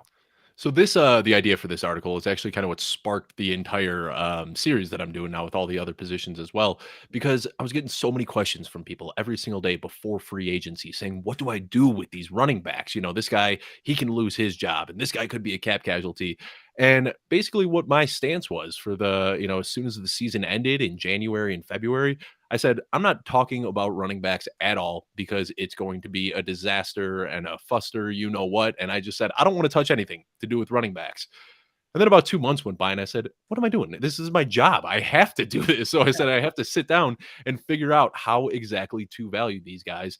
And I think that when you're looking at running backs, it is no secret that running backs are the most volatile types of players, the most volatile position you can have in Dynasty. I mean, you can have a guy that is picked up off your waiver wire that you can plug in and get RB1 output from. In the same vein, you could have a guy that's been a 5 straight year RB1 that just disappears and is useless overnight. Zeke Elliott. But anyway, these two idioms that you talk about, chaos is a ladder and cream rises to the top. This was before free agency. And this is when we were looking at a free agency class that was going to have Saquon Barkley, Josh Jacobs, Tony Pollard, Miles Sanders, David Montgomery, Davian Harris, Deonta Foreman, Rashad Penny, Alexander Madison. The list goes on and on and on and on. And basically what I said is the good players are going to find ways to find themselves in good position. And so far, it's still a little bit early in the offseason, but that's what we've been seeing so far. So chaos is a ladder. This is going to be a chaotic offseason, and it's going to make an opportunity for people to climb up. Eric, if you're not aware, that is a Game of Thrones. Littlefinger is the chaos is a ladder. So I love Game of Thrones, and I've been watching the spinoff, obviously. I remember Littlefinger. I just don't remember Littlefinger saying it. And I think it's because he is such a character you always root against, that like anything that comes out of his mouth, I just immediately I can't trust anything that guy says, Yeah. But he's right. He's right about this. And that it's totally true. I love that show. It's fantastic. Went off the air too soon, but I get why people were upset at the ending. You probably didn't like the ending of that, right? Of Game of Thrones? When I watched it live, I actually did. I wasn't one of the people that was like complaining about it all over social media. My wife and I watched it live and we said, hey, this is pretty good. And then 2020, pandemic, all that, Yeah. We're cooped up in our house. We said, hey, let's watch Game of Thrones. And watching the entire show front to back, like starting season 1 and watching it through the end, that's when you notice there is a stark difference in the final 2 seasons. And it was almost unwatchable the second time around. So watching it at the time, it's fun. You're invested. Watching 1 hour every single week, I didn't have a problem with it. But upon rewatch it was pretty bad. What's funny is, and I don't, maybe Game of Thrones, I don't want to turn this into the Game of Thrones show, but I will say this. Game of Thrones could be a prisoner of its own success, right? Because Mhm. it became so popular, and then we had the buildup, right? What's going to happen with the Night King? What's going to happen with Clegane Bowl? Oh my God, Clegane Bowl! Yep. Like that was like trending on Twitter for forever. Wanting to see the two Cleganes like battle and go at it. What's going to happen with Jon Snow? What's going to happen with the Lannisters and everything that's going on there? What about these other? And like I think, it's kind of like Seinfeld when that went off the air, and I'm still a huge Seinfeld fan, but I remember watching that. It's like because it was so successful, and social media wasn't a thing back then, but it was a thing with Game of Thrones, and I think because it was so successful, there was no way for it to live up to because we all had this image in our head of what it should be, right? And I think this applies to Dynasty fantasy football as well. When we get in the danger of valuing players at their ceilings, right? We all have this image of what we think what should happen, what it should be, and very oftentimes we are let down by that, and it's sometimes because of the flashes we see from players on the field. Like, oh my goodness, look what that guy does! Like this is the time to buy on him. Oh my goodness, Game of Thrones, look what they're setting up here. This is going to be an unbelievable ending to the show. And very oftentimes when we have high expectations, we're often let down. And I still think the best thing, the scriptwriter should have just hung out on Reddit and Twitter and looked at all the fan theories and just used that to write the script, because I feel like Reddit wrote a better ending to the show than the scriptwriters did. Yes, totally. I totally agree with that. 100%. And very often Reddit, like God bless them, Reddit does get a lot of stuff right. And the Reddit users, they get a lot of stuff I happen to agree with. But I would say still the majority of it is like, I got to get off this stuff. But it's harming me, my mental health, to try to read what these people are writing. And it's not good. It's not good for anyone. Anyway, getting back to Dynasty fantasy football.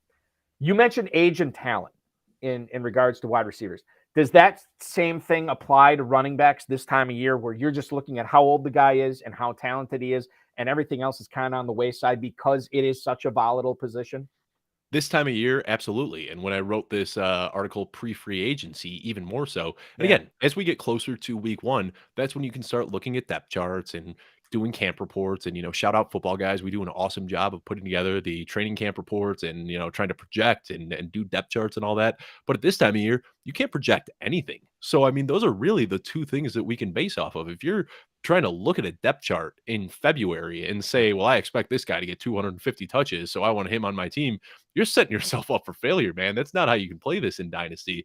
So the things are, talented players end up in good situations, and young players are the ones that are going to find easier paths to success. So those are really the only two things that I'm evaluating right now, because I don't think there was a single guy that was safe in free agency this year. I mean, we see crazy things happen every single year. I make this joke all the time. The one thing missing from everybody's process is the almost absolute certainty that NFL teams are going to do stupid things. It happens every single year, and we never expect it. So right now, people are saying, well, Christian McCaffrey is safe, Saquon Barkley is safe, Josh Jacobs is safe. And relative to other running backs, that might be true. But it wouldn't surprise me one bit if somehow Derrick Henry is, getting shopped on the trade market, and San Francisco says, why not? We're going all in. Let's bring Derrick Henry in. And then all of a sudden, Derrick Henry is worthless and Christian McCaffrey is worthless. Crazy things happen every single year. Now, I'm not projecting or predicting that that's going to happen, but I'm just saying that is the type of thing that does happen every single year that leaves us scratching our heads wondering why it happened.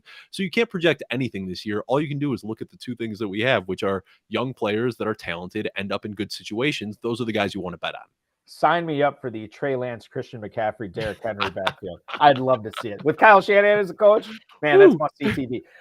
Yeah, no, I think you're right. I mean, I think in fantasy football, just year round, we're always working with incomplete information, and it doesn't get more incomplete than it does right now. We talk about, the first 2, maybe even 3 waves of free agency are done right now. We haven't hit the NFL draft. There's players out there that will be in backfields and will be in wide receiver rooms and will be catching passes as tight ends this year that are still free agents, that NFL teams want to see what happens in the draft first. And then those teams, those players come in, not necessarily to become difference makers, but they do gum up the works for the other players that are already there. So we're it's like a constant process, right? And we're sort of now in the, we're just waiting to see what happens in the NFL draft so we can start trying to flesh these things out going forward. And I already see people, burning down Twitter, taking victory laps that, Yeah. Tyler Algier made it, out of free. there's still a draft and there are still June 1st cap casualties, which I think that's going to hit people a lot harder than people realize. I mean, we already hear about Zeke getting cut. Fournette was already cut, but Dalvin Cook, Joe Mixon, Derrick Henry, Chase Edmonds, Gus Edwards, Nyheim Hines. There's still a lot of players that can end up getting cut from teams and muddying up other backfields. Totally. I 100% with you on that. I'm here for it. I love the chaos. When you let's talk about your tiers here. Your blue chip tier made up of 4 running backs. Okay. You're looking at Breece Hall, which obviously makes sense. I mean, that dude would have been the 101 redraft pick this year if he wouldn't have torn his ACL. Jonathan Taylor obviously was the de facto and consensus #1 pick last year. Kenneth Walker, who obviously came on like gangbusters at the second half of the 2022 season. But I think Travis Etienne has been a little bit polarizing in a high stakes landscape. People are wondering, is this guy, closer to Austin, at like peak Austin Eckler and his prime, or is he going to be more like DeAndre Swift, where they're never going to allow him to be the type of running back that can be the #1 overall running back in any given fantasy season? You include him in your blue chips. I want to get your process on why you think ETN is in the same dynasty neighborhood as those other 3 running backs.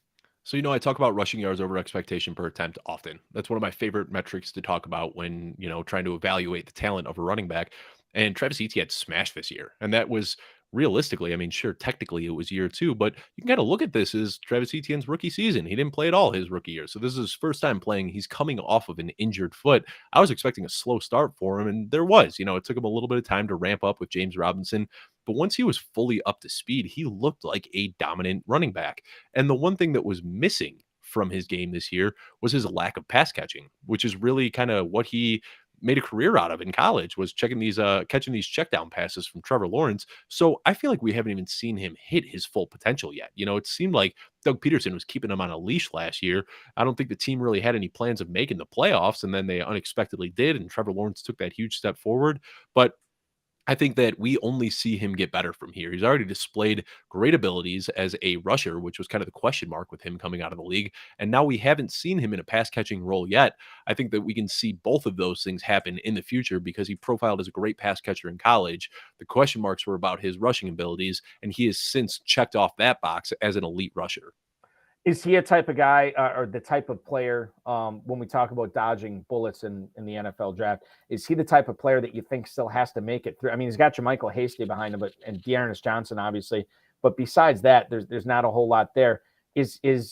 Are you necessarily concerned about the Jaguars adding a day 2 running back that would sort of muck things up for Travis Etienne, at least for 2023? Yeah, it certainly could happen. And I mean, Doug Peterson has shown us year after year that he does like to have a stable of running backs. But again, we're kind of looking at the long term here. And I think that long term, Travis Etienne has showed us that he could be a very productive NFL running back. So even if they do end up drafting somebody, situations change often. And the 2 things that I'm looking at, age and talent, are both on the side of Travis Etienne. So, I mean, it would obviously ding him a little bit. Now that I'm looking back at this article, a month later, I think the change that I would have made, I didn't include any rookies in here. And what I probably would do now if I'm looking at this is put Breece Hall, Jonathan Taylor, and Bijan Robinson in the blue chip tier. And then I would have a micro tier that is just Travis Etienne and Kenneth Walker, because they both looked great last year. But I think that they're probably a half tier behind these other guys that we're talking about. In our chat tonight, we talk about Dynasty Fantasy Football. One of the things that I feel like I've talked with, and I've talked with Jordan about this, Chad Parsons, another great Dynasty player we've had on the show, Shane Hallam, the list goes on and on.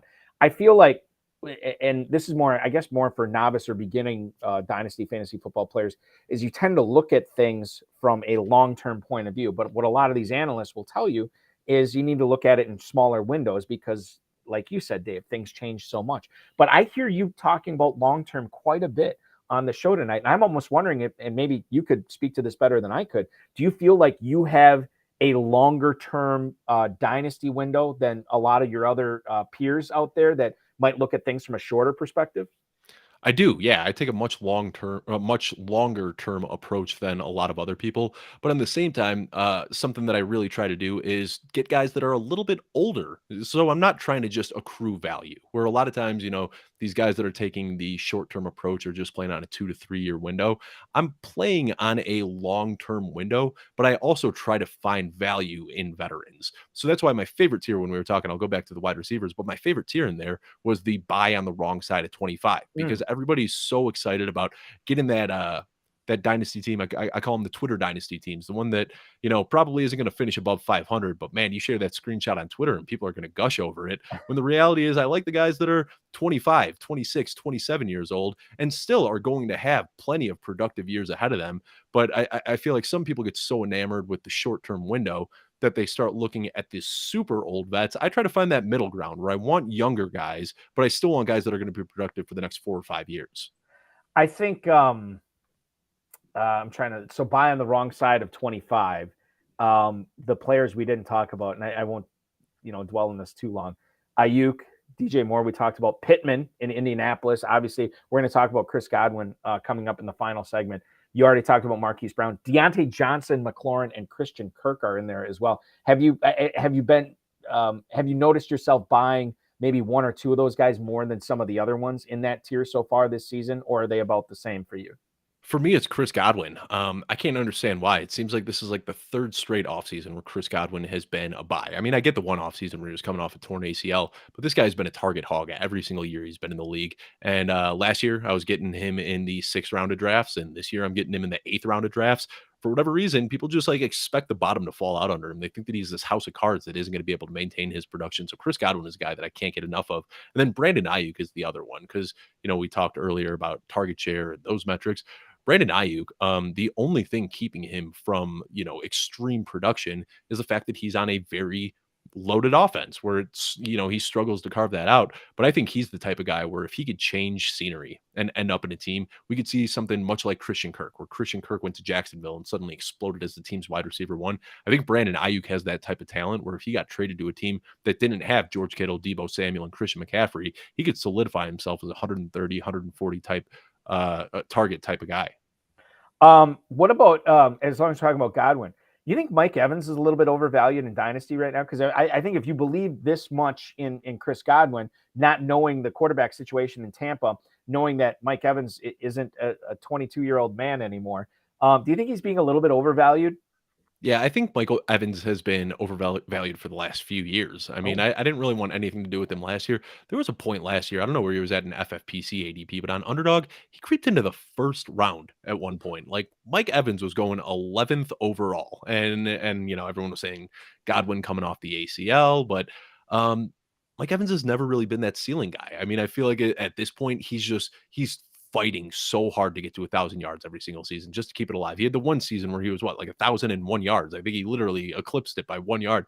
And for him, that's what you're looking at with Mike Evans. He's never going to be that 1,300, 1,400, 1,500 yard guy. He's going to give you 1,000 yards and 6 touchdowns every single season. And people are still valuing him as a wide receiver one. We saw last year the efficiency fell off. He's never been an elite target earner. He consistently floats between like 15 and 18%. And you're just banking on him to score big touchdowns every single week. And when those touchdowns don't hit, it burns you. And when they do, it's great. I got my butt spanked by JJ Zacharyson in the finals of Sleeper Bowl last year because that's when Mike Evans finally decided to do his thing in the same week that Justin Jefferson did absolutely nothing. At the end of the day, it's a fluky game that we play, but long-term, Mike Evans isn't a guy that I want to invest in. JJ was on the show last week. I'm happy to tell you he did not gloat over that, Dave. He did not talk about that at all. He going into the matchup, he was already congratulating me. He pulled the reverse jinx to a T. Just, hey man, your team is so loaded here. I don't have a chance. I don't even know how I ended up in this position. And then I get hit with like a 52-point game from Mike Evans. I almost wonder if like Evans is getting to that point where, we was talking about these spike week guys. I always go back to Devery Henderson was like the ultimate best ball guy, right? Because this is a guy that you could never trust to put in your starting lineup, but you draft him in best ball because you knew he's going to have these weeks where it was like 4 catches for 140 yards and 2 touchdowns, right? And I almost think if Evans is actually closer to that type of player rather than the alpha wide receiver one at this point, and people are slow to react to that. And it might be, Now might be the time to sell on Mike Evans, or maybe, as to your point, maybe the time to sell on Mike Evans in your dynasty leagues was last year or 2 years ago. Yeah. Devery Henderson, man, what a pull. Devery Henderson, huh? How about that? Yeah. It's one of those things where it's like every time that like the new Devery Henderson comes up every year, I always reference Devery Henderson still. So 2 years ago, Tyler Lockett was Devery Henderson. Yeah, exactly. Perfect example. Getting back to running backs. So your second contract bell cows here. I get McCaffrey, I get Barkley. I look at Josh Jacobs, and he's another polarizing player we're discussing, because there's going to be a lot of people out there saying, look, this guy was a disappointment most of his career in Las Vegas, except for the last year when he just absolutely went ham, led the league in rushing, had all these catches. Now you look at it for Dynasty Fantasy Football. He's back with Vegas, but does he deserve to be on that second tier of Dynasty Fantasy Football, which is where you have him right now? There's going to be some people out there that say that he shouldn't be up there, but you think he should be. Why? I mean, he just turned 25 2 months ago. He is way younger than I think people realize, and this happens often. And, I kind of make the same argument for Josh Jacobs that I do with DK Metcalf. This guy got drafted so young. He was so highly touted. Everybody thought that he was going to be the next big thing, and he never really developed into that guy. Josh Jacobs was never the guy that we thought he'd be when he was drafted. DK Metcalf was never the guy we thought he'd be while he was drafted. And because he never had that imminent breakout of being like the best player in fantasy sports, everybody just kind of soured on him a little bit. And I think because of that, it opened up a buy window. But really, when you're looking at Josh Jacobs, you're looking at a guy that's 25 years old and coming off, 340 touches last year, or 340 rushes. I mean, Josh McDaniels feeds this guy, and now he's going into a slightly different offense with a new quarterback, but it's still going to be Josh McDaniels. It's still on a 1-year deal, which is basically how Josh McDaniels inherited him last year. So worst case scenario is we're looking at one more season where he's going to get fed 300 to 350 touches this year. And I think the one thing that a lot of people don't realize about Josh Jacobs is because the fantasy production hasn't been there, he's a great target earner. He's had over 60 targets in back-to-back seasons. This is one of my favorite stats to drop. He has over 200 career targets and has never scored a receiving touchdown. So I feel like even last year, after he had his huge breakout, 1,600 whatever rushing yards, he still left some meat on the bone. So I think that Josh Jacobs is one of those guys who is much better than his production has led us to believe. Last year, we got a little taste of it, and it still wasn't his full ceiling. Yeah, that's what the crazy thing is we think he had this career year last year. He could have an even bigger year, maybe in 2023 or even 2024. So in dynasty leagues, that's why you have him on that second tier. You have a third tier in this, Dave. Young and talented, and then there's some buts with these guys. Now I'm going to read them off for the viewers out there. DeAndre Swift, Javonte Williams, Najee Harris, J.K. Dobbins, Tony Pollard, and Ramondre Stevenson. Is there one player among those 6 running backs that you are more likely to buy right now in your dynasty leagues? And conversely, is there one player in those 6 that you would be looking to move on from and get what you can for him right now? Yeah, buying whichever one's the cheapest, selling whichever one's the most expensive. So they don't separate a whole lot. There's not a whole lot of separation for you here. Yeah, I mean, I was a little tongue in cheek there, but I'll give you the real answer is the guy that I'm trying to buy right now is J.K. Dobbins, and he probably is the cheapest of this bunch. But J.K. Dobbins, man, talk about just a forgotten guy. In that 2022 class with Jonathan Taylor and DeAndre Swift and Cam Akers and Clyde Edwards-Helaire, J.K. Dobbins was just the guy that kind of got swept underneath the rug. And I get it. He missed an entire year with an injury, and then last year he was not himself. But the one thing that really jumps out to me is that when we saw him in a rookie, when he had that explosion, down the stretch, I think it was week 13 or week 14, whatever it was. It was a very short-lived end of the season. Or, I'm sorry, it was week 11 onward, because I remember he had 7 touchdowns in 6 games. And during that stretch where he was averaging about 90 yards per game, he was only seeing 13 touches per game. So he was doing, really exciting things, scoring a ton of fantasy points on a very, very small, touch total. And then we didn't see him at all in 2021. Last year, he came back, got injured again, didn't look like himself. But down the stretch last year, at the end of the year, when he still wasn't himself, I mean, you saw his leg was stiff. I'm sure you saw that breakaway run he had where he got caught up from behind. he was clearly not himself. And he was averaging 14.5 touches per game over that stretch. So even while he was still injured and clearly not himself, the coaching staff was still giving him a lot of touches. I think that he's such an explosive player. He's still very young, 24 years old. And it's going to take him time to get back from that knee injury. But by the time week 1 rolls around this year, he's going to be over 2 years removed from the injury. I just still have faith that he's going to be able, even if he doesn't return completely to his pre-injury form, I think that he just has so much explosiveness in his game that he's got that potential to be one of those really, really high-profile running backs. The one last thing I'll say about J.K. Dobbins is that in the Greg Roman offense, targets are never distributed to running backs. He didn't get any looks out of the backfield at all. Todd Monken likes to throw to running backs, and J.K. Dobbins showed in college that he could be a very good pass catcher. So I think now we can actually see his ceiling get raised a little bit in the Todd Monken offense where he can get involved in the passing game as well. As long as we're talking Ravens, you have the Lamar Jackson jersey behind you. Let's talk about Lamar Jackson here for a second. This is a player, Dave, that I have been waiting. I feel like every week I talk about him, I keep waiting for him to drop to quarterback 8 in the FFPC Never Too Early ADP. And he has been so close for like 3 weeks, but Trevor Lawrence, for whatever reason, just can't seem to overtake him. So he's still quarterback 7. He's still going in the mid-5th round. There's some uncertainty in drafting Lamar Jackson right now. But again, with the Never Too Early tournament, you got to beat out thousands of other teams. This is the type of player you want to be in business with, right? Mm-hmm. Yeah, I mean, Lamar Jackson, there's a reason I got his jersey here. He won me a lot of money in 2019. I that was when you could still get him in the 10th, 12th round, towards the end of your draft. But this year is tough, and it really wouldn't surprise me if he holds out. So I get where you're coming from, that, if you want to take down a big tournament, you need to take that risk. But if I'm a volume drafter, I'm okay having some exposure to Lamar Jackson. But like if I'm doing a dynasty startup right now, or if I'm doing, just one entry into a big tournament, I'm a little bit scared off at the idea that he might not be playing in 2023. Yeah, it's weird to think about.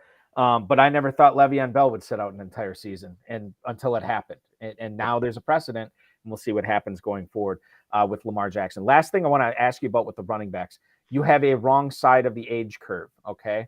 As far as the running backs go. Now, the wrong side of the age curve is 3 players. It's Austin Eckler, it's Nick Chubb, and it's Derrick Henry. How risky is it truly to be trading for any of these 3 players right now? We know they could fall off the cliff. I don't know how likely it is that it happens this year, but how truly risky is it to deal and get one of these guys back in return on your dynasty squads? Well, I think Nick Chubb is probably the safest, because you know that he's at least going to be in Cleveland for the next couple of years, and we know that offense likes to give him the ball, and he's the youngest of the bunch as well. But man, Austin Eckler and Derrick Henry, they're kryptonite for me right now. I don't want anything to do with either of these guys. Looking at Austin Eckler, I mean, great player, but he has benefited so much from being in that offense. I don't know if he's going to end up in another team where he's going to be seeing 8 to 10 targets every single game, and goal line work, and early down work. And I mean, he just is in a perfect situation right now where he's getting peppered with every high value touch that you can possibly imagine. And ever since Melvin Gordon's been out of the picture, there's been very little target competition. I mean, Justin Jackson and Joshua Kelly, it's kind of been the perfect storm for Austin Eckler to get all these high-value touches. Derrick Henry is kind of in the same situation. If Derrick Henry ends up a cap casualty and gets cut, there's no other team that's going to bring Derrick Henry in and feed him 300 touches every single game. So those are both guys that really, really scare me. Very talented players, but where they're at this point in their career, they're a cut away from just cratering in value and production. Yeah, it's one of those things, like, because they're on your tier 4, you'd like to think you could get a pretty good deal on these guys, and then obviously that lessens the risk if you're giving up less for them. But at the same time, they're still big names, they're still producing, and it's tough to get those guys at a discount. So maybe you're better off, as you said, if Dave Kluge is kryptonite, or if Dave Kluge is Superman, the Eckler and Henry should be your kryptonite as well. In regards to this, because I think I'm going to stay away from those players. It's just too risky at this point, especially when you have to consider what you have to give up to get them. Okay, one final segment to go. You have your rankings out at footballguys.com. I have picked through them with a fine-tooth comb, or at least glanced at them. Glancing that's probably more accurate, is just glancing at them. But some of them did stand out to me. Players like Aaron Jones, players like Miles Sanders, A.J. Brown, Jalen Hurts. We're going to talk about all those players and more. I want to get your thoughts on drafting and ranking rookies in your best ball rankings as well. I want to get to know your process in Dynasty. We only have less than a half hour to do it. I don't know how much we're going to get to. We're going to do our best to get to all of it. Dave Kluge from Football Guys, Eric Balkman from the FFPC. This is the High Stakes Fantasy Football Show. Don't go anywhere. We'll be right back on the Better Sports Network. Better Sports Network. Collectible moments. Everybody up here at U.S. Cellular. Sox 5 runs, 6 hits. The 2-1 to Bartlett. Swing shot to short. Ramirez has it, throws. Bartley picks the perfect game. His second no-hitter. People going crazy here at U.S. Cellular. He's mobbed by his teammates. A perfecto. Now there's a steal by Bird. Underneath the DJ, lays it in. Right out, 1 second left. What a play by Bird. Bird stole the impounding pass. Laid it up to DJ. DJ laid it up and in. And Boston has a 1-point lead with 1 second left. Out of the I formation on first down. Peterson to carry, looking for running room on the right side, has it to the 25, across the 30, across the 35, and out of bounds at the 40-yard line. Adrian Peterson has just gone over 2,000 yards for the season, the 7th man in NFL history to cross the 2,000-yard mark. Well, a thundering ovation for number 66, Mario Lemieux. Just the emotion I'm sure Mario is feeling in this place. You don't appreciate something until it's gone, and it's so great to have Mario back. Yager turns around. Over to Lemieux. Mario Lemieux, his first goal in his comeback here tonight at the Mellon Arena. And the Penguins lead 3-0, and he is smiling like a butcher's dog. Mario Lemieux. Oh, the band is out on the field. He's going to go into the end zone.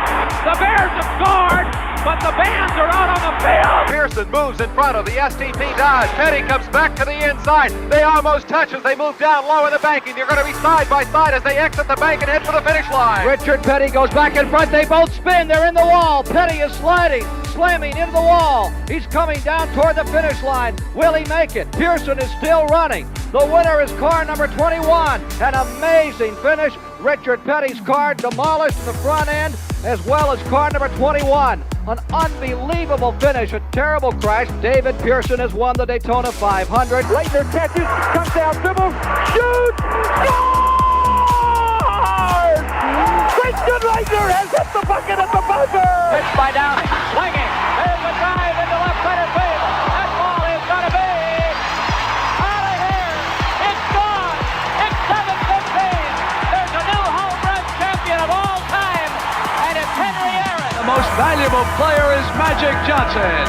42 points, 15 rebounds, and 7 assists. He starts at center, plays forward and guard, and leads the Los Angeles Lakers to a world championship 123-107 over Philadelphia. Whether you collect sports memorabilia, fantasy championships, or winning bet slips, talk about it on Better Sports Network.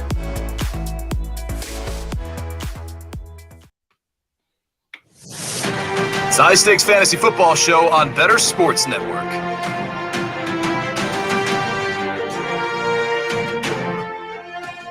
$23 minutes and change here to go on the High Stakes Fantasy Football Show. Hey, thanks for hanging out with us on a Thursday night. Remember, this is Thursday night is fantasy football night here on the Better Sports Network. It's a great time to be a fantasy football player. 6 p.m. Eastern, you saw Quick Outs Fantasy Football with Andrew Cooper and John and Pemba. 7 o'clock, you get me. You get Dave Kluge from Football Guys on this week as well. And then coming up at the top of the hour, Dynasty Nerds with Garrett Price is coming up. NFL free agency and trades, NFL draft plus Dynasty Leagues, best ball strategy. We're going through a lot of that tonight. Hear the best fantasy football analysts on bettersports.com, the Better Sports Network app, and streaming everywhere on social media at Better Network. Dave Kluge on Twitter at Dave Kluge, footballguys.com. Let's talk about your rankings. And I guess now there's plenty of expert rankings at Football Guys. I use them all the time. But I wanted to look at how you were in relation to your colleagues and which guys that you maybe had a little bit higher, which guys that you maybe had a little bit lower than everybody else. So let's talk about Breece Hall. I know we talked about him from a dynasty perspective.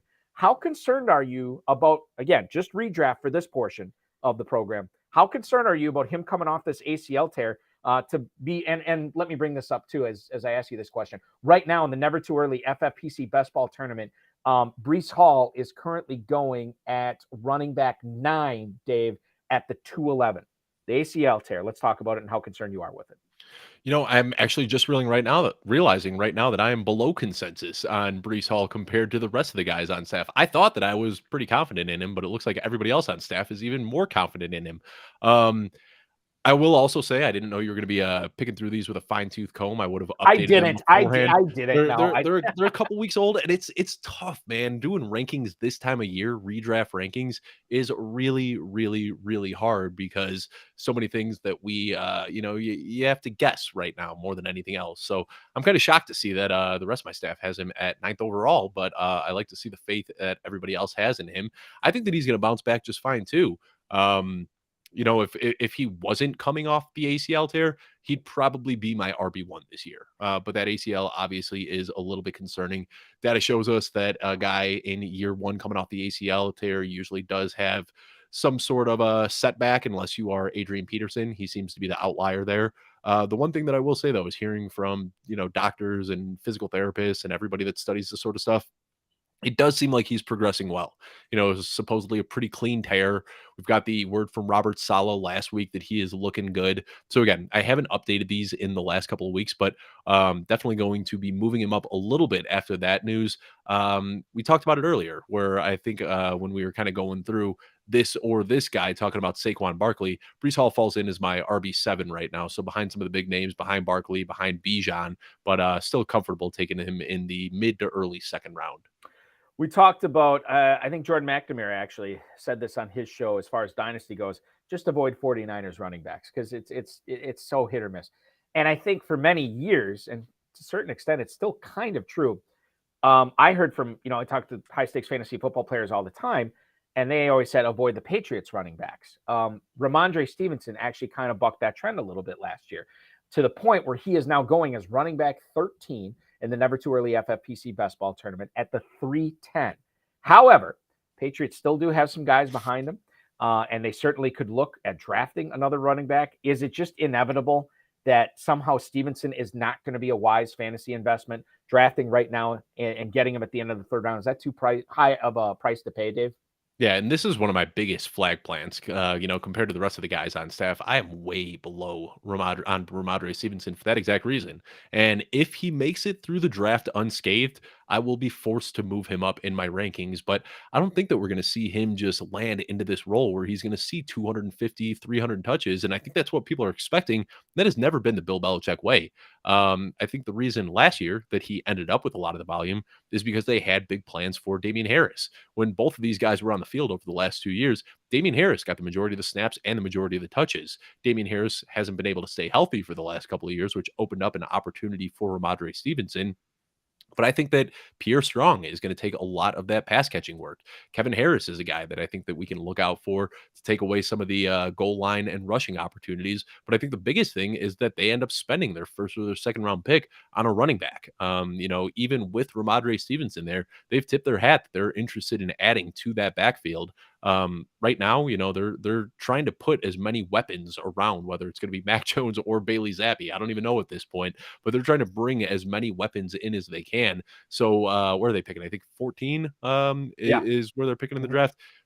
If Bijan is there, it wouldn't surprise me one bit if they end up going with Bijan. And then in the second round, if they're able to get Gibbs, that wouldn't surprise me either. So Ramondre Stevenson is a very talented back, but I just don't trust Bill Belichick enough to take him in the second round.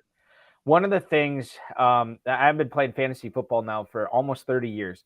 And one of the things I noticed when the internet became a thing and there's fantasy pundits and even talking to high stakes players over the last, 12 years or whatever. One of the things that I struggled with early on, Dave, was I would read something or listen to something. And if I didn't get confirmation bias, like if I wasn't in my own echo chamber, I immediately dismissed it. They don't know what they're talking about. That's totally wrong. I've learned over the last 5 or 6 years to have a much more open mind when it comes to stuff like this. Okay, well, what are they seeing that I'm not? What is different from their viewpoint and looking at this player or this situation that I just can't see from where I'm at? Mm-hmm. And this is going to lead me into Aaron Jones, because I feel like Aaron Jones, Jordan Love, or Aaron Rodgers, I think this guy is a stud. I think he's going to perform. I would say on average, the majority of high stakes players are kind of with you on this, and that you're a little bit down on Aaron Jones. He is going in the 5th round now, early 5th round, granted, of the Never Too Early Best Ball Tournament, running back 15.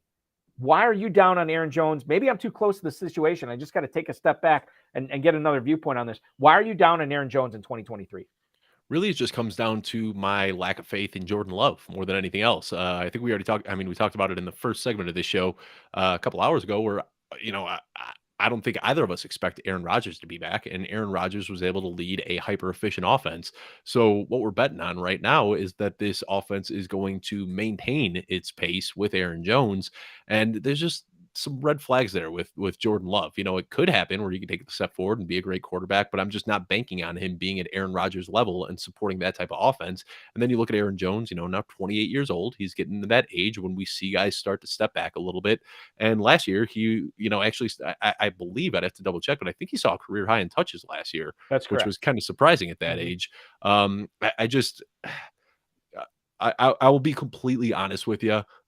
This one is kind of rooted in my gut. I just have an uneasy feeling about the Packers and Aaron Jones as a whole. I might need to reevaluate this one a little bit. He's kind of off my draft board right now at his current ADP. But again, a lot of it comes down to how I expect Jordan Love to play, and I'm just not expecting that much from Love. Yeah, I mean, reevaluation is important, but it's not.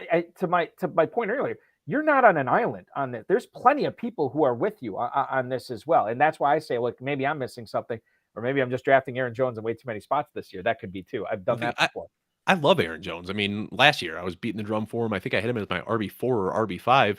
Didn't live up to that. Had to deal with some injuries, but now he's just at that point. Once a running back turns 28, I sour on him pretty quickly because I've been burned time and time again drafting a veteran running back who has had years and years of productivity. And once they hit that 28 age, things can fall out quickly. And I've been hurt for the last 2 years fading Derrick Henry for that exact reason. And maybe it finally, I'm finally right fading Derrick Henry this year. But even in redraft, I get nervous about drafting those older guys. In about 3 weeks, Miles Sanders will not turn 28, but he will turn 26. Okay. Miles Sanders, is he a guy you're staying away from this year as well? Again, I guess so. I haven't really looked at anybody else's rankings yet, but I'm seeing that I'm a little bit lower on Miles Sanders as well. Everybody I think has gone a little bit overboard with the Deuce Staley narrative because when Deuce Staley was coaching Miles Sanders, he had him in a committee. He wasn't feeding the guy 300 touches a season, and I don't know why people expect that he's going to now because he went out to get him. But Deuce Staley, he implemented a committee when he was in Philadelphia, implemented a committee when he was in Detroit, and I'm just not sure that we see him as in a bell cow role here in Carolina.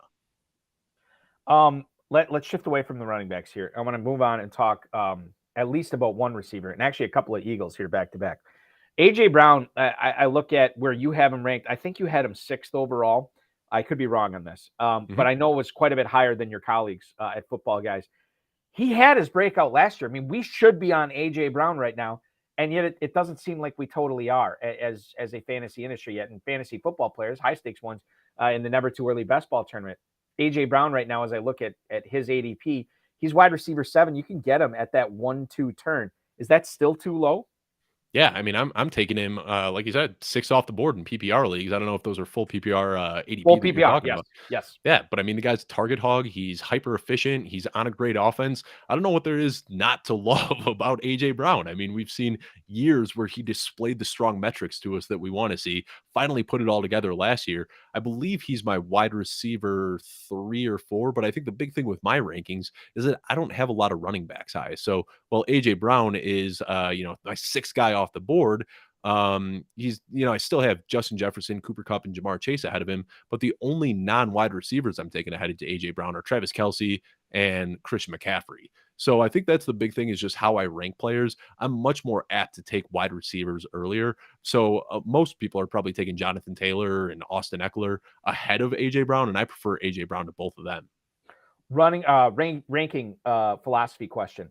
Do you have more wide receivers ranked higher than running backs because of the time of year or because of the volatility of the position or a little bit of both? A little bit of both. And yeah, once we start getting into training camps, I think Austin Eckler is the one right now that I can't understand why he's getting drafted ahead of some of these big name wide receivers because we don't know where he's going to be playing or if he's going to be playing. So, if Austin Eckler is still on the Chargers and they don't add another running back, I'll probably move Austin Eckler up. But right now, as is, I'd prefer quite a few wide receivers to Eckler. Jalen Hurts is quarterback 3 in the Never Too Early tournament right now. He's going at the 301. Dave, this is a tournament, not super flex. This is a single quarterback league. Even in the third round where you only have to, the early third round where you only have to start one quarterback, is that still too late for Jalen Hurts? Should he be going higher? And quite frankly, as we look at this, should Hurts be going ahead of Mahomes or even Josh Allen? Yeah, I mean, Hurts is my QB1 this year. The way that they, use him at the goal line, I mean, he is their goal line back, and he also is somebody who has it within his range of outcomes where he can throw for 4,500 or 5,000 yards. I mean, he's got arguably the best 1-2 punch of receivers in the league with A.J. Brown and Devonta Smith. He's got ability to rush anywhere on the field, and he gets all of the goal line touches. I'm taking him in the late second round right now. And I don't know if I fully agree with how high quarterbacks are going right now. I think as we get a little bit closer to week 1, we'll see all of them start to get pushed down, but you got to play the game to some extent. And right now, if everybody's taking these elite quarterbacks this early, I've got to get in and get some of these guys. I don't want to have no exposure to the elite, tier of quarterbacks. And I'm okay taking Jalen Hurts rather than Josh Allen and Patrick Mahomes. I have a theory on why the quarterbacks are being pushed up. The elite quarterbacks are being pushed up. I do too. So I want to hear yours. Well, I wonder if we have the same one. So normally I don't play in a whole lot. I play in some super flex, but mostly I play in single quarterback leagues. I always wait on quarterback. I used to do it way too late. Like there was one league I was in, like a high stakes league I was in. This is probably 7 or 8 years ago. And I literally forgot I was coming up on my last few picks of the draft and I didn't have a kicker. I didn't have a defense yet. And I didn't have a quarterback yet. And somebody at the draft table played Balky, you still don't have a quarterback. Oh my God. So that I took it too far at that time. And I ended that was a train wreck of a team. But I do want to tell you that I usually still wait to when there's probably about 10 or 11, sometimes 12 quarterbacks off the board. Then I'll go not only one quarterback, but I'll usually draft the second one right away. One of the things that I have noticed over the years, my really successful teams where I grab quarterbacks there, if I hit on them, the team usually turns out pretty great. But in those leagues where I wait on quarterbacks and I don't hit on like a potential, like a fringe top 5 guy there, like Lamar Jackson was for us, whatever it was 4 years ago, 2019. If I don't hit on that, my team's pretty mediocre, and it's tough to get around that. Now, last year, I felt like, and I was one of the players who waited on quarterback, I did not go after the elite guys, the Hurts, the Allens, the Mahomes, the Jacksons, whatever it was. I did not hit on those. I did not grab those in drafts, and it cost me. And then I looked at some of the teams in the standings ahead of me. They all had elite guys. So my theory is this year, there's a lot of teams that waited, a lot of dynasty player or redraft players that waited on quarterback last year, missed out on the elite guys, and inevitably it cost them to miss out on the playoffs as well. So I think this year, fantasy players are putting more of a premium to get those elite guys, and as a result, they're being pushed up the board. That's my theory. So maybe I'm just a little bit too cocky after last year, but the 2 guys that I waited on and drafted a ton of last year were Justin Fields and Trevor Lawrence. Okay. So I waited on quarterbacks last year, and I did fine. I'm going to stop you right there, okay?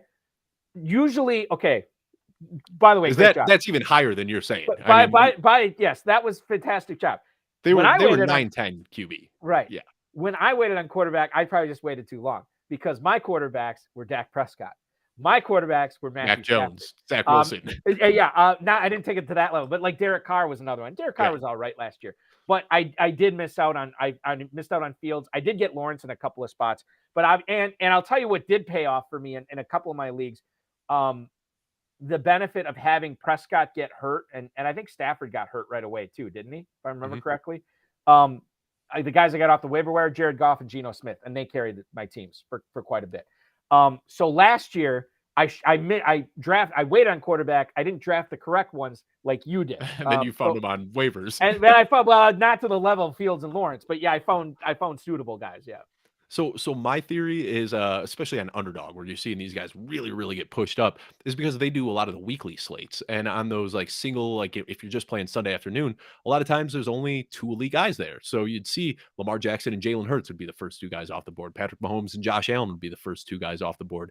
And I think that a lot of people just got conditioned with the in-season stuff, seeing quarterbacks go so early, that once the season and the single slate game or the single day, week-long games, once those ended and people started drafting for season long, it was just kind of already wired in their brains to take quarterbacks early.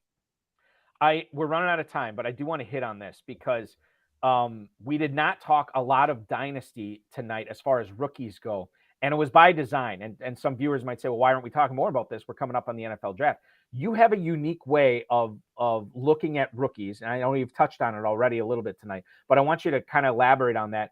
Why is it so important for you not to get caught in the minutia of watching film and checking relative athletic scores and everything like that with rookies now? Why is it important for you to wait to see their landing spot and then sort of go off and figure out where these rookies should be ranked? Well, first of all, I feel like I see people year after year suffer from take lock. They fall in love with the prospect, and then 3 years later, that prospect has sucked in the NFL, and they're still pounding the table for him because they fell in love with him while they were in college. So that's something that I have noticed is a huge blind spot in a lot of people's analysis, and I don't want to be the guy that suffers from that. So for me, I just kind of let the NFL do the work for me. When I've tried doing drafts before the NFL draft, last year, Isaiah Spiller was a guy that caught my attention, and I drafted him in almost every single pre-NFL draft. And then what happened? He slid, was basically worthless. Malik Willis was another guy that, I'd kind of gotten enamored with in the pre-draft process, and he ended up sliding to the third round, didn't do anything in fantasy. So I let the NFL do the work for me at this point. I wait until the NFL draft. I see where these players land. Adam Harstad over at Football Guys is a much smarter man than I, and I think that he has the best approach when it comes to analyzing rookie wide receivers. Just draft the guys that were drafted in the first round. It's that simple.